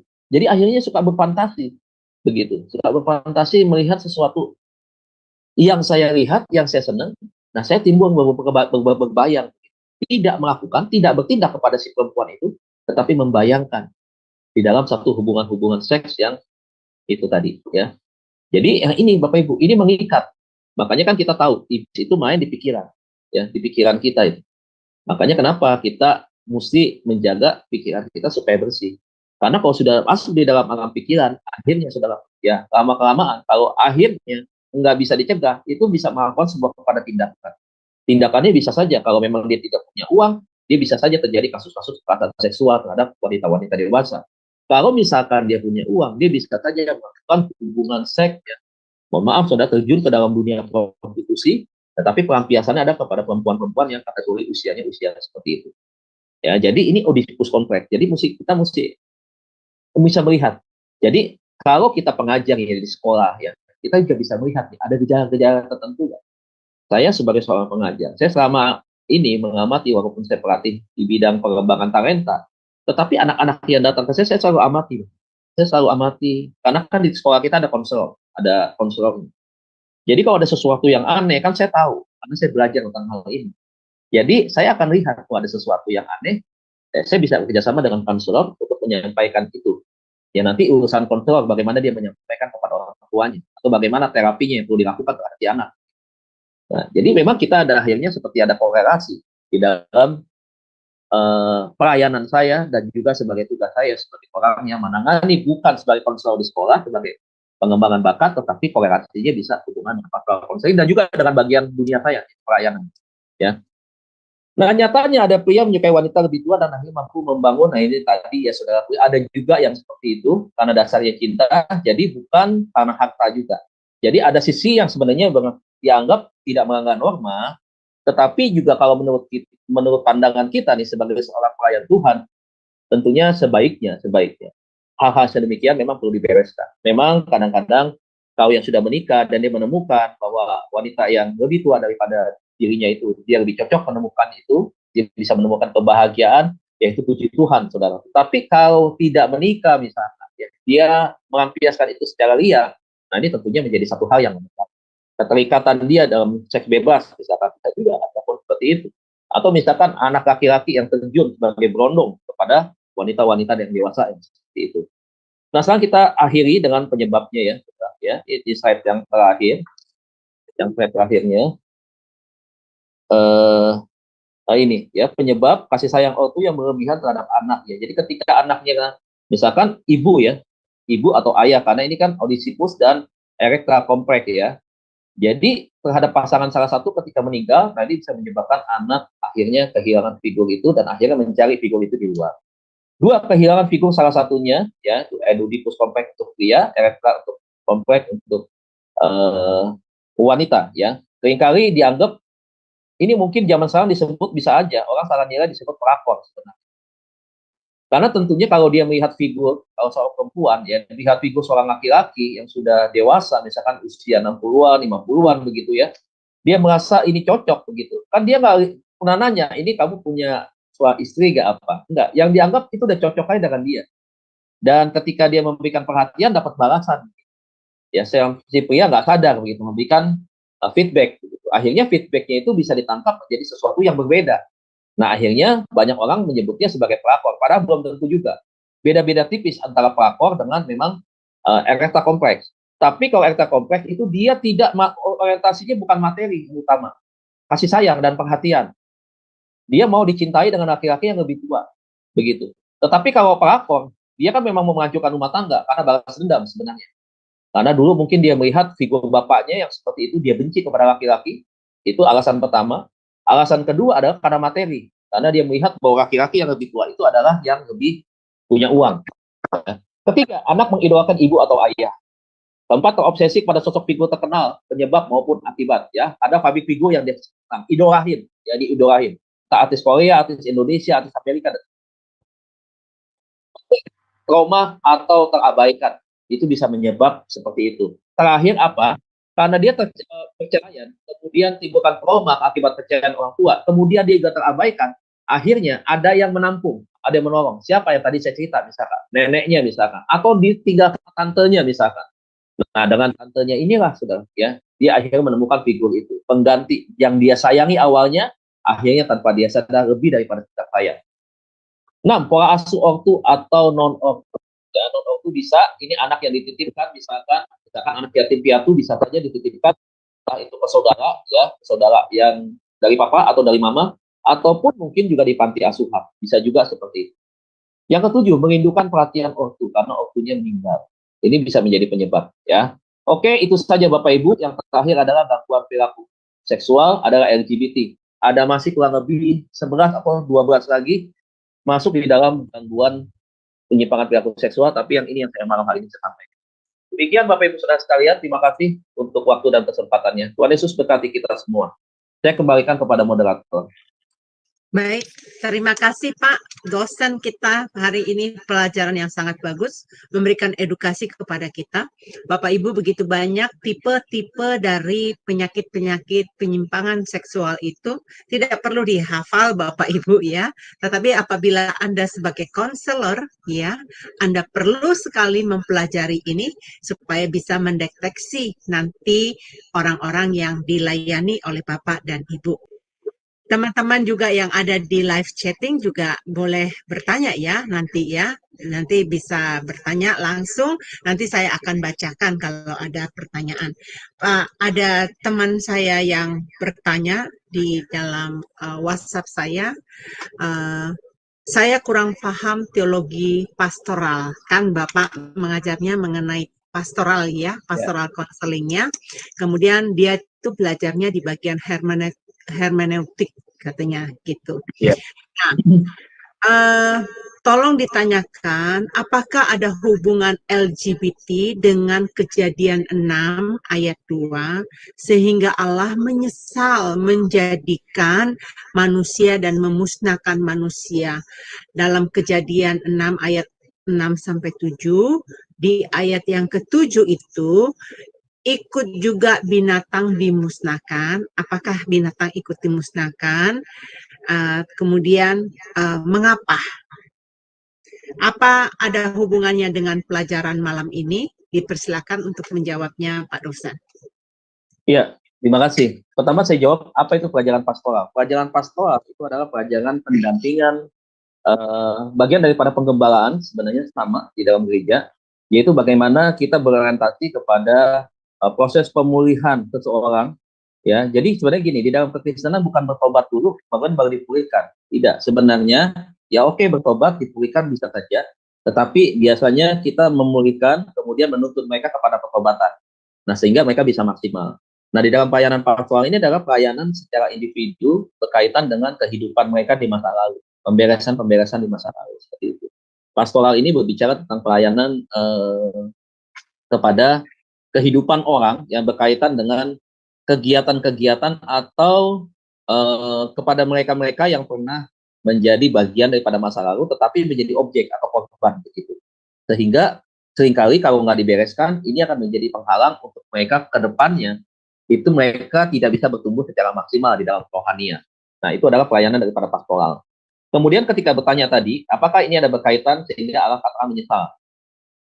Saya percaya yang bertanya itu dia ada karena dia belajar tentang hermeneutika, itu adalah bagian daripada pelajaran biblika tentunya. Nah, tafsir. Nah, saya mungkin menyampaikan kata menyesal itu bukan berarti Tuhan itu gagal. Tuhan itu nggak tahu menciptakan manusia itu akan terjadi sesuatu ke depan, bukan nggak tahu sebenarnya. Tuhan tahu. Tetapi yang disesali di sini adalah perilaku manusianya itu. Perilaku manusia itu yang karena kejahatan manusia ya sampai melakukan hal-hal yang tidak wajar. Makanya kan ditulis ya Alkitab, mereka menggantikan persetubuhan-persetubuhan yang tidak wajar. Nah, tadi ditanya, kenapa itu dijadikan pemusnahan oleh Tuhan? Ya, Tuhan menghukum seperti itu. Karena memang sudah sangat menjijikkan kejahatan pada waktu itu berkaitan dengan Sodom dan Gomora. Apakah yang LGBT sekarang misalnya sama dengan hal yang dulu? Sama sebenarnya, sudah ada begitu. Apakah zoofilia juga sudah ada pada zaman dulu? Ya ada sebenarnya, bukan tidak ada gitu. Jadi kalau memang Tuhan musnahkan itu, memang bisa saja ada kaitan dengan hal itu. Ya, ada hal kaitan seperti itu. Tuhan ingin meregenerasi satu generasi yang memang bisa dipulihkan. Nah, inilah pelajaran daripada pastoral sebenarnya. Nah, dia temukan itu ada pada keluarga Nuh. Nah, ketika itu terjadi, akhirnya kelanjutanlah regenerasi kehidupan kita sampai dengan masa sekarang ini.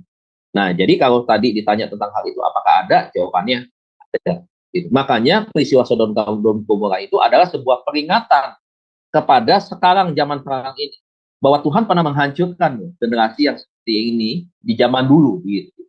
Nah, bukan tidak tertutup kemungkinan ya Tuhan bisa saja melakukan hal yang sama begitu. Tetapi kita nggak pernah tahu cara Tuhan seperti apa. Yang saya tahu bahwa Tuhan memberikan kesempatan kepada mereka. Masih ada waktu dan kesempatan dan kasih Tuhan untuk memulihkan mereka.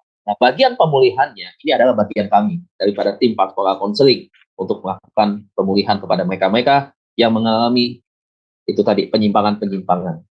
Jadi itu jawabannya Bu Heni. Oke, saya berharap Bapak ini sedang menyimak ya di YouTube dan dia bisa bisa menerima jawabannya, dan kalau seandainya masih ada lagi Bapak bisa memberikan teks kepada saya di WA ya. Dia tahu nomor WA saya gitu. Baik, apakah ada Bapak Ibu yang di sini yang mau bertanya kepada Pak ini? Oke, ini ada Tanya di saja Bu, berkaitan dengan saya juga nggak apa-apa Bu Heni. Tanya aja ketika saya kena auditus kompleks seperti apa begitu. Tanya aja nggak apa-apa. To the point aja Baik. saya jawabnya. Ini Iya. ada pertanyaan lagi Pak. Bapak belum menjawab mengenai ini Apa Pak, tuh? mengenai mengapa hewan juga ikut dimusnahkan. Nah itu.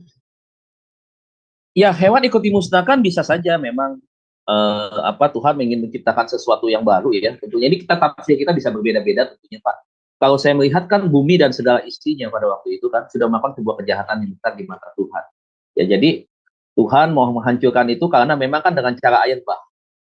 Jadi memang semua yang ada di isi dalam dunia ini pasti harus hancur. Harus ada satu tempat yang memisahkan untuk nanti ke depannya ya hewan maupun manusia begitu. Jadi kalau misalkan seisi dunia ini ketika Tuhan mau memusnahkan itu, berarti Tuhan harus menciptakan satu tempat dong. Kalau untuk binatang-binatang yang jumlahnya banyak di dunia ini begitu. Harus ada satu tempat. Ya lebih baik Tuhan musnahkan saja, tetapi kan masih ada kelanjutannya begitu. Nah, apakah ada dampak dari itu juga sebenarnya? Ya kita bisa menggali firman itu lebih dalam lagi. Apakah ada kaitannya nggak dengan hewan yang dimusnahkan berhubungan dengan aktivitas seksual antara manusia dengan hewan? Seperti itu. Nah, tentunya kita perlu menggali lagi dengan teliti, dengan fakta-fakta sejarah juga dengan berbagai literatur, ya juga kembali lagi kepada kitab-kitab Yahudi tentunya tentang hal ini. Ya, jadi kalau saya mematikan apakah kenapa harus dimusnahkan? Ya karena mereka ada di bumi. Ya, lepas sama manusia yang berdosa, hewan itu misalkan tidak berdosa, tetapi karena itu kan hewan itu jumlahnya banyak ya, di bumi ini. Jadi mau ditaruh di mana begitu? Jadi memang Tuhan habiskan itu, tetapi kan ada kelanjutannya, penerusnya. Jadi Tuhan tidak menciptakan seperti di kejadian yang pertama, dia berkata, dia berfirman, dan seterusnya, begitu hewan-hewan jadi, dan seperti itu ya. Jadi itu Bu, Pak. Baik, itu mudah-mudahan Bapaknya bisa menerima ya. Kalau seandainya masih ada, dipersilakan. Baik, ini ada lagi pertanyaan di message seorang ibu ya. Dia berkata begini, salam sejahtera, salam damai, saya seorang pendosa. Apa yang harus saya buat ya, katanya gitu. Mungkin dia menyadari apa perilaku-perilaku kelainan seksual kali ya. Atau gimana ini Pak? Nah, dia mohon dijawab pertanyaannya secara private kepada saya pertanyaannya. Dipersilakan Pak. Seorang ibu yang Baik, terima kasih Ibu. Kita semua punya masa lalu, Bu. Artinya kita adalah orang-orang yang selalu dipulihkan oleh Tuhan. Tanpa bermaksud menghakimi bahwa masa lalu kita semua ada penyimpangan perilaku seksual, bukan itu yang saya sebutkan. Tetapi kita pernah punya masa lalu artinya. Termasuk ke hal-hal yang bukan berkaitan dengan pembahasan kita malam hari ini. Bagaimana caranya? Tadi kan saya bilang, saya ini orang yang terbuka, cerita. Saya kena itu, ya, Oedipus kompleks. Karena faktor latar belakang yang saya sebenarnya tidak pernah bayangkan, tidak pernah tahu sebelum tentang hal itu, yang saya juga tidak mau itu terjadi. Tetapi kan ada satu peristiwa yang mendahului, yang berhubungan akhirnya dengan saya yang tidak langsung. Dan akhirnya, ya, terjadi sesuatu hal yang mana keadaan seperti itu tadi. Nah, bagaimana caranya? Caranya yang pertama adalah datang kepada Tuhan, Bu, minta ampun betul-betul. Ya, ingat Tuhan bilang begini, ya. Tuhan nggak pernah pandang hina siapapun yang datang kepada Dia. Ya, kita datang dengan hati yang hancur, ya, tetap Tuhan terima. Kita minta sama Tuhan satu pengampunan tentunya. Tuhan bukan lari. Justru Tuhan akan memeluk kita. Indahnya pertobatan di dalam Tuhan, pemulihan di dalam Tuhan adalah Tuhan selalu melihat apapun yang kita kerjakan. Dia Allah yang maha tahu. Tetapi bukan berarti dia mendiamkan kita dan membiarkan kita hidup terus di dalam dosa. Dia selalu memberikan kesempatan kepada kita untuk kita kembali datang kepada Dia. Dia selalu menunggu kita di depan pintu. Untuk apa? Untuk kita pulang kembali kepada Dia. Nah, ketika Dia sedang tunggu itulah di sanalah kita putar arah, kita putar balik datang kepada Tuhan, dan kita menyerahkan hidup kita kepada Tuhan, tetapi didahului dengan sebuah tindakan pengakuan dosa dan mohon pengampunan kepada Tuhan. Setelah itu, ibu harus bangun komitmen, ya, ibu siap dipulihkan, lakukan pelayanan pelepasan, tolak semua perbuatan di dalam nama Tuhan Yesus, itu ya. Dan setelah itu tutup bungkus dengan darah Tuhan Yesus Kristus, tubuh, jiwa, dan roh ibu dengan baik. Kemudian ibu serahkan hidup ibu ke dalam tangan Tuhan. Dengan cara apa? Ya, dengan cara melayani, dengan cara rajin beribadah, aktivitas yang membangun kedekatan dengan Tuhan, baca Alkitab, doa, dan hal-hal yang berkaitan dengan bagaimana hubungan kita dengan Tuhan semakin baik. Jadi itu Bu yang perlu dilakukan. Gak ada cara lain, begitu. Karena kalau nggak diputuskan itu, kalau nggak dipulihkan, nggak minta ampun sama Tuhan, itu akan berulang-ulang terus. Nah, setan itu pintar sekali. Ingat, kalau setan sudah mengikat, itu tidak satu masalah sebenarnya. Tidak satu kepada gangguan perilaku penyimpangan seksual, dia akan membawa ke yang lain-lain. Itulah setan. Jahatnya di situ ya. Iblis itu pintar sekali untuk mengikat orang. Makanya ya, kita harus itu tadi, datang kepada Tuhan. Sebab hanya Tuhan yang memampukan. Pendeta nggak mampu. Ya, pendeta juga manusia. Tapi pendeta hanya perantara untuk Tuhan sendiri yang bekerja di antara pendeta dan juga si orang yang mau dilayani. Jadi itu ya Bu ya. Iya, baik. Ibu, Ibu yang terkasih, saya meninggalkan nomor WA saya. Ibu bisa menghubungi saya, nanti kita bisa ngobrol banyak ya Bu ya. Jangan khawatir karena ada solusi yang tepat yang akan Tuhan berikan kepada Ibu. Dan Bapak Pendeta Dedi Kurniawan juga bersedia membuka waktunya untuk konseling pribadi buat kalian. Nanti janji di Zoom Sema Adonai akan dilakukan di break room ya. Nanti kalau perempuan saya akan dampingi, kalau laki-laki mungkin bisa berhubungan langsung dengan Bapak Pendeta Dedi Kurniawan ya. Dan Bapak Ibu masih adakah pertanyaan lain, dipersilakan. Kemudian ada lagi pertanyaan nih Pak. Mengenai tadi jawaban Bapak mengenai di kitab Kejadian, itu di Kejadian 1 ayat 26 dan Kejadian ayat 28 tadi, itu apakah jawabannya ada sedikit salah tafsir atau bagaimana ya? Karena apa? Manusia diberikan kuasa menaklukkan hewan. Jadi bukan karena hewan banyak, tetapi oleh perilaku manusia yang jahat juga mempengaruhi hewan. Misalnya hubungan seksnya manusia dengan hewan. Jadi akibat ulah manusia yang jahat mempengaruhi kehidupan dunia hewan. Apakah demikian, Pak? Ya bisa saja Bu, kenapa tidak? Begitu kan. Sejak manusia jatuh ke dalam dosa kan hal-hal yang tidak pernah kita bayangkan di dalam pikiran yang kudus kan bisa saja mungkin bisa terjadi begitu. Tetapi kan kalau kita melihat menguasai itu kan bukan berarti kita itu bisa melakukan hubungan yang seperti itu.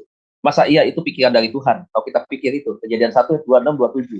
Yang Tuhan mau adalah bagaimana kita berkuasa itu. Artinya status kita sebagai manusia itu adalah lebih tinggi daripada hewan. Begitu.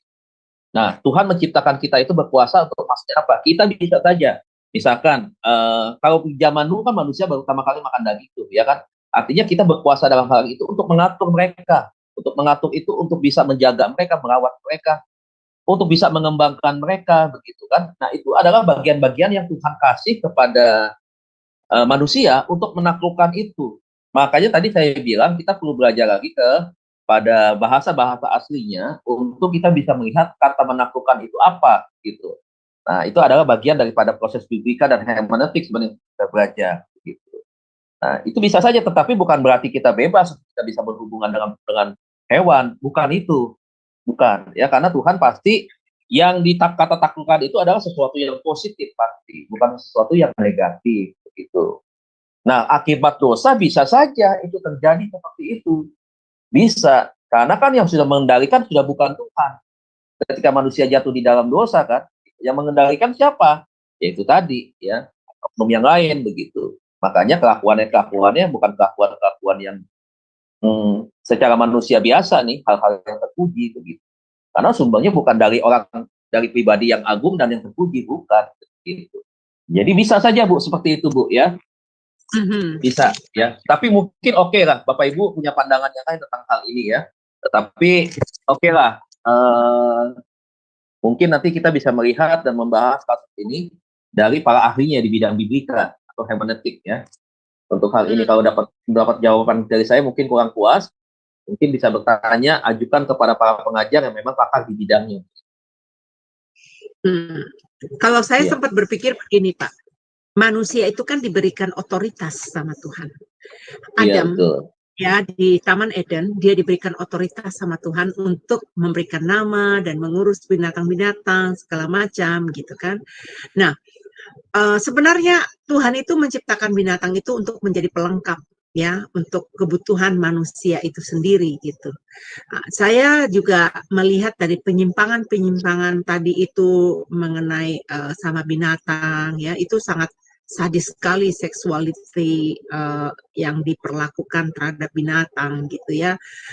Tadi ada lagi bagian lain, saya ada lebih dari 15 jenis kelainan seksual, ya, gitu. Nah, saya pikir ini berdasarkan menurut saya karena kita tidak tahu mana yang benar. Manusia itu tidak tahu mana yang benar. Jadi labilnya manusia itu sehingga terjadi kegangguan mental itu tadi. Itu kan semua penyakit-penyakit yang Bapak sebutkan ini kan penyakit jiwa ya, Pak ya, kalau setahu saya ya. Iya betul. Sudah kejiwaan, Bu. Sudah kejiwaan sudah terganggu. Betul, kegangguan jiwa ya, gitu.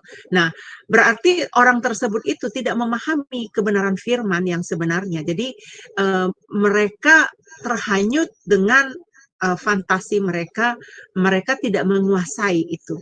Nah, saya melihat dari semua jenis ini, menurut saya, Pak, ini benar apa enggak? Selaku manusia itu memang harus menguasai dan mengerti kebenaran firman. Kalau tidak mengerti kebenaran firman, celaka. Tadi pagi, ada seorang wanita yang menelpon saya. Dia bertanya, saya sudah berapa tahun di Amerika? Saya katakan, saya sudah lebih dari 21 tahun di Amerika. Apakah sudah menikah? Saya bilang, saya menjanda sampai saat ini. Kenapa tidak menikah? Saya bilang, wah, kalau di Amerika ini, kalau kamu mau menikah, itu sulit sekali untuk mencari pasangan baru. Saya sudah mencoba beberapa kali, tetapi mereka menuntut hubungan seksual sebelum menikah. Dan saya tidak mau melakukan hal itu. Nah, saya pernah mendapatkan pelajaran, Pak, dari guru mengenai konseling, dari pelajaran psikologi saya juga, seorang guru saya ini sangat bagus mengajarkan kepada kita seorang kekristenan, kita harus menjalani hidup ini stabil. Kalau kita nggak stabil, kita mudah terbawa arus katanya. Karena kita hidup di dalam dunia rel dunia ini katanya gitu. Pelajaran pertama yang saya dapat dari dia itu saya mengerti bahwa bagaimana saya bisa memimpin diri sendiri supaya tidak jatuh di dalam dosa. Kalau saya bisa memimpin diri saya dalam menjalani kehidupan ini, maka hidup saya stabil. Nah, banyak sekali anak-anak Tuhan, mungkin seorang ibu tadi dia berkata, waduh, bagaimana ya, saya sudah jatuh dalam dosa, apa yang harus saya perbuat? Sebenarnya masih bisa diperbaiki ya Pak ya, menurut saya ya Pak ya, masih bisa diperbaiki. Karena tidak ada pernah kata terlambat ya Pak ya, itu menurut saya. Iya, nah, betul Bu. Ya, jadi untuk stabil itu diperlukan pengetahuan Alkitab ya. Kedua adalah personal development, pembaruan karakter. Ketiga adalah spiritual being, kita mau dipimpin roh Tuhan, bagaimana kita menjalani hidup di dunia ini. Ketiga adalah leadership skill, yaitu kepemimpinan. Nah, kepemimpinan ini banyak sekali orang mengira bahwa kita itu harus dipimpin oleh mentor kita harus dipimpin oleh gembala sidang kita atau dosen-dosen kita atau banyak sekali lah ketua komsel atau segala macam gitu. Padahal sebenarnya yang dituntut Tuhan kepada kita adalah kita bagaimana memimpin diri kita sendiri supaya kita bisa memimpin orang lain. Nah, saya lihat Pak dari pelajaran yang saya dapatkan ini krisis orang ini tidak bisa memimpin dirinya sendiri Pak. Makanya dia jatuh di dalam penyimpangan seksual ini terjadi. Ini saya punya teman Pak, teman saya wanita yang senangnya sama pria berondong.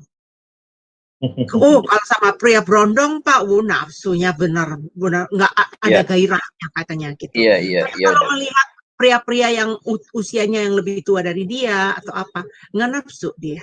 Dan sehingga Iya, dia jatuh di dalam roman sekarang, usia pria itu separuh umur dari umurnya, persis iya. separuh umur. Dan yang sangat mirisnya hati, ini beragama beda, Pak, beragama seberang, ya. Mm-mm. Dan ada contoh-contoh di dalam gereja, di dalam pelayanan-pelayanan saya sebelumnya, wanita Kristen juga itu dari orang Middle East sana. Mereka hanya romantis, ya. Mereka itu kan orang yang kayak orang Arab kalau jual obat kan manis di mulut, ya. Apa promosinya hebat banget gitu ya, Pak, ya. Tapi begitu menikah, Pak, miris sekali. Bahkan sudah punya anak, Pak. Laki-lakinya malah bertaring. Yang tadinya tidak bertaring malah sekarang bertaring. Malah yang saya lihat ya, Pak, ya, akhirnya wanita ini tidak bisa berbuat apa-apa. Sudah telanjur, sudah punya anak, gitu. Iya. Nah, ini kan gangguan kejiwaan ini bisa membuat orang semakin fatal ya, Pak, ya, di dalam mengambil sikap. Nah, itu yang saya sangat ini. Nah, bagaimana cara mengatasi ini, Pak? Apakah ada treatment atau ada cara solusi yang lain supaya orang ini Iya, terbebas? iya. Kalau kita non-Kristen, kita umum, otomatis jalan satunya selalu minta tolongnya ada ke psikolog. Itu. Psikolog. Psikolog pasti penanganannya ke psikolog. Nah, seefektif apa pelayanannya, saya nggak bisa mengatakan seperti apa begitu, tergantung ya. Bukan berarti juga saya menyepelekan peran daripada psikolog, tidak. Tapi kalau saya melihat yang paling cepat, yang paling mampu untuk memulihkan hanyalah kebenaran yang terus mati. Kuasa Tuhan yang mampu mempercepat. Kan berkali-kali saya bilang, pelayanan pastoral counseling ini bukan yang paling hebat. Yang hebat adalah Tuhan.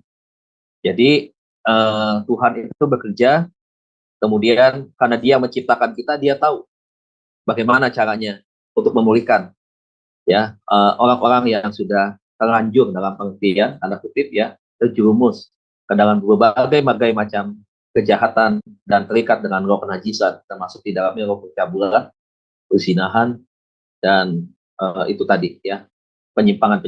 Nah, jadi mereka hanya perlu datang ke psikolog aja.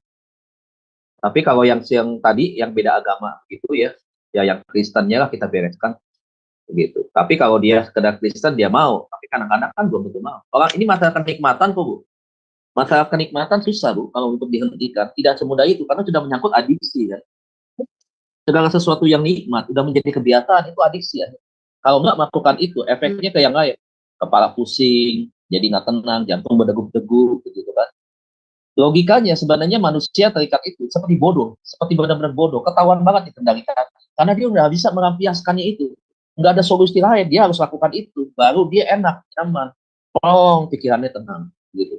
Orang kena mengalami gangguan voyeurisme, sekarang dia pasangannya, itu dia akan hubungan badan, Bu. Itu dia kabur.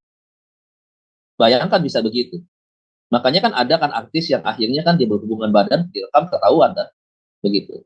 Nah, kita bisa lihat itu orang normal apa enggak sebenarnya.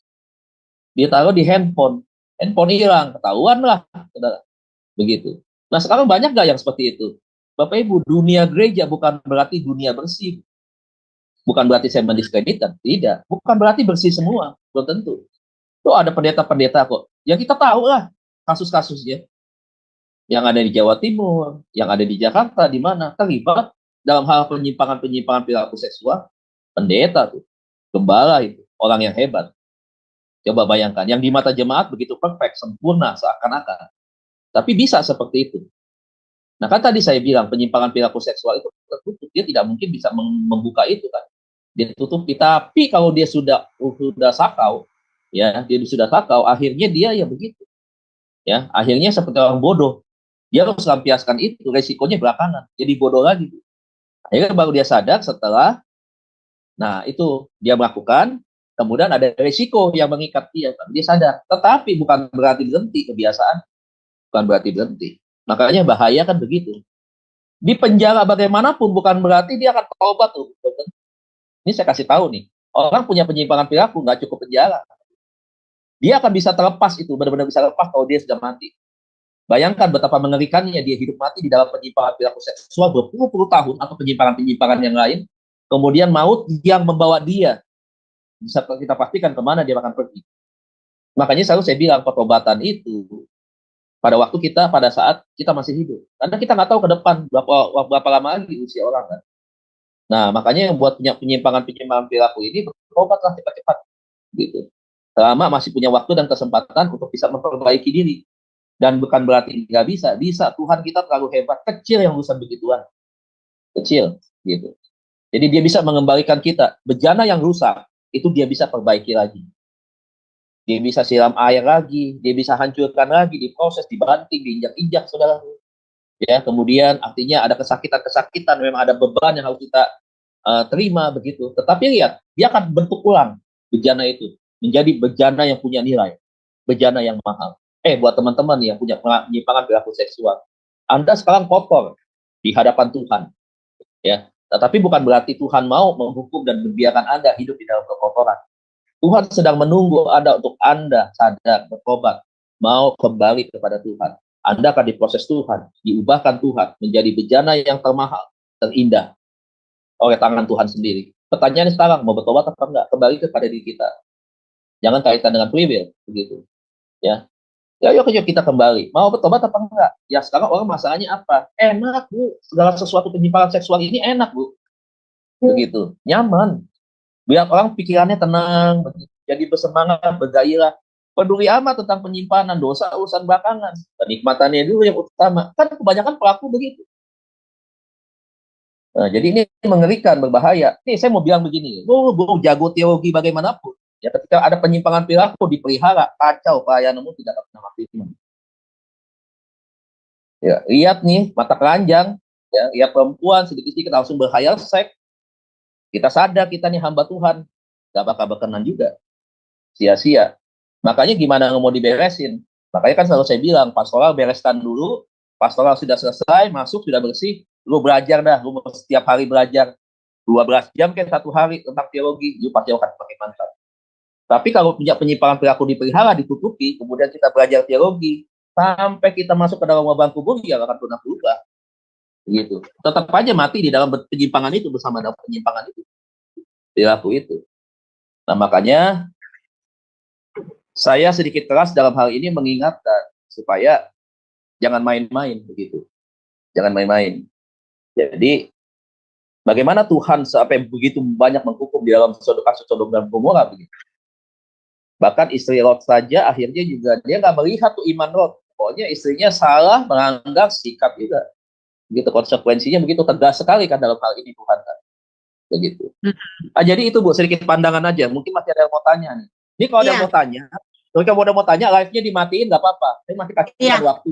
Jadi gini, Bapak Ibu yang terkasih, nanti kita masih berlanjut ya di Zoom Sema Adonai ya. Nanti kalau live-nya dimatikan, Pak Dedi Kurniawan menyediakan waktu buat kita untuk ngobrol-ngobrol di Zoom Sema. Jadi teman-teman yang ada di live chatting, ayo Pak Evata masuk yuk ke ini, ke Zoom Sema Adonai ya. Dan ada ini, ada Ibu Dewi Samosir ya. Iya Ibu, langsung aja naik ke Zoom Bu, supaya kita bisa ngobrol. Saya di sini ada Pak IROB, saya coba buka unmute ya. Bapak Darwan, apakah bisa berkomentar bagaimana dengan pelajaran hari ini, Pak? Tolong dibuka mute-nya, Pak. Shalom, Pak Darwan.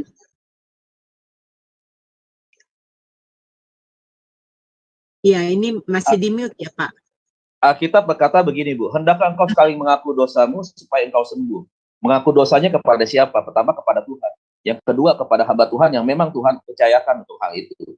Jadi bukan mengaku dosa gitu kita publikasi ke pasar, kemana bukan. Tapi maksudnya hal yang ditangkap adalah bagaimana kita mengaku. Hendakkah engkau mengaku dosamu? Dosa apa sih? Ya macam-macam dosa lah, termasuk dosa-dosa yang model-model begini kan. Betul. Begitu. Supaya kau sembuh. Pulih maksudnya. Normal kembali.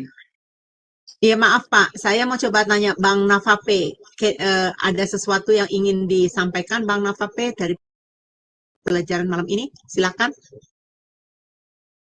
Ya, silakan Bang. Suaranya nggak kedengaran Bang.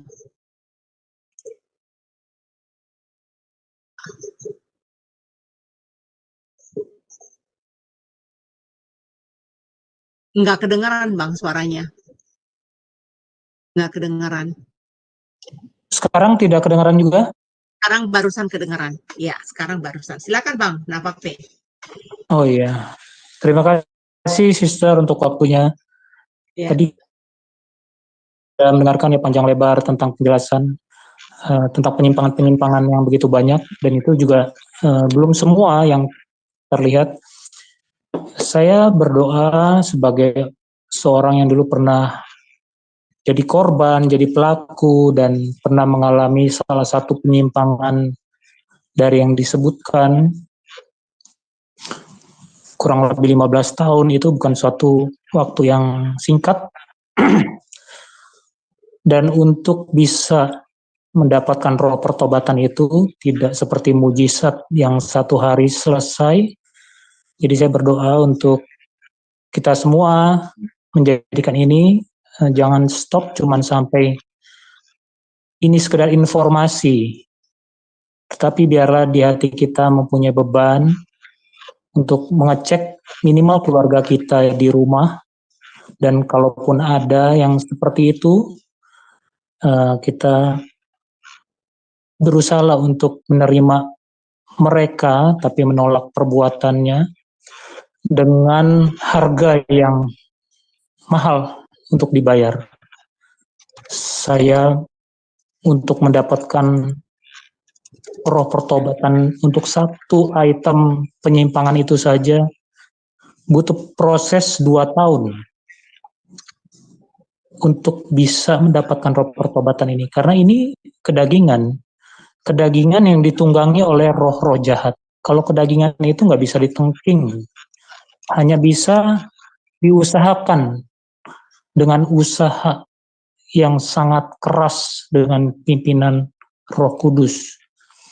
Kalau cuma sekedar mendengar akan sia-sia karena korbannya semakin banyak.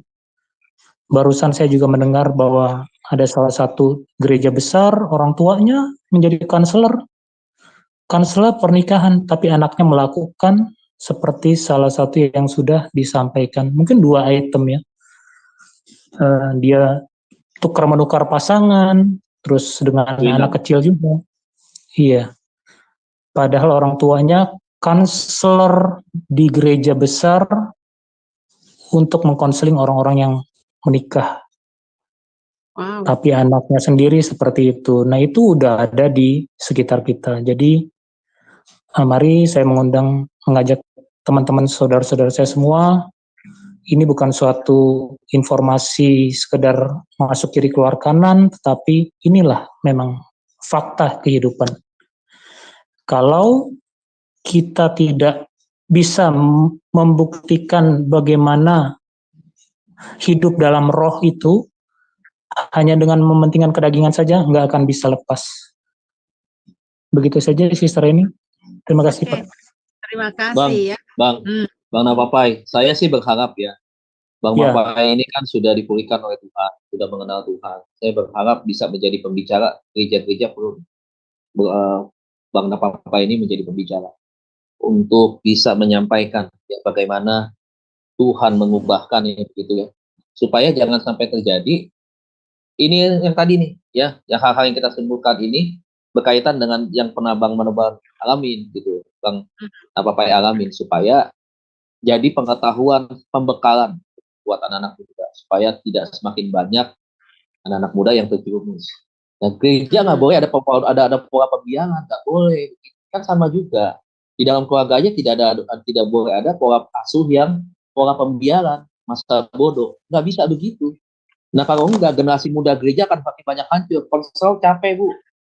Emang pelayanan konselor memang tugas tanggung jawabnya, tapi ada unsur kesengajaan kalau begini ayat, membiarkan begitu aja.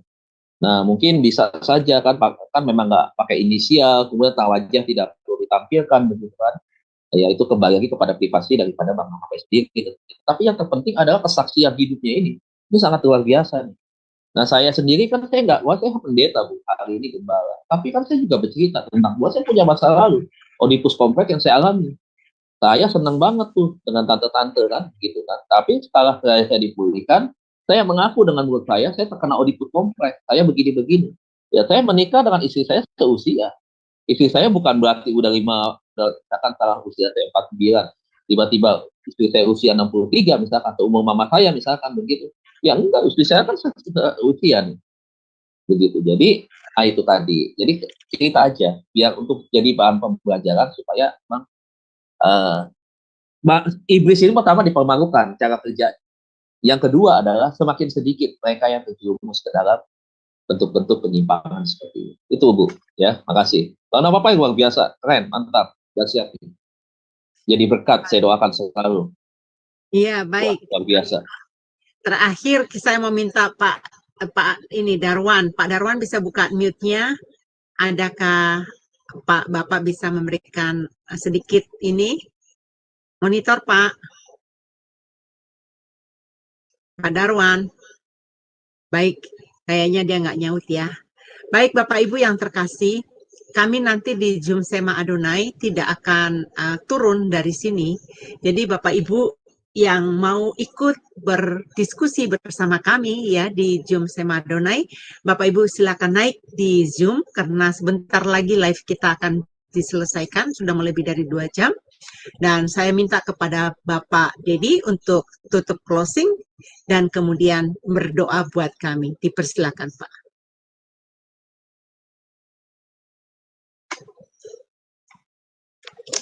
Suaranya nggak kedengaran Pak, di mute itu Pak.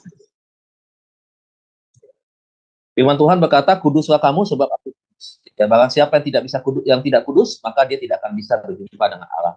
Ini adalah pelayanan inti daripada pastoral konseling, membawa kita kepada kekudusan Allah. Dan kita berdoa, kita tutup acara ini di dalam berkat Tuhan. Tuhan, kami berdoa, terima kasih buat malam hari ini. Kami sudah melewati pelajaran bersama di dalam serial pengajaran pastoral konseling, di mana kami membahas tentang penyimpangan perilaku seksual, seperti yang Tuhan sudah peringatkan di dalam kita. Terima kasih Tuhan, kami sudah belajar, kiranya menjadi berkat bagi kami, tidak hanya Tuhan bagi Sema Adonai, tetapi juga bagi banyak orang yang Tuhan lewat jalan YouTube yang akan terus menjadi berkat. Terima kasih Tuhan.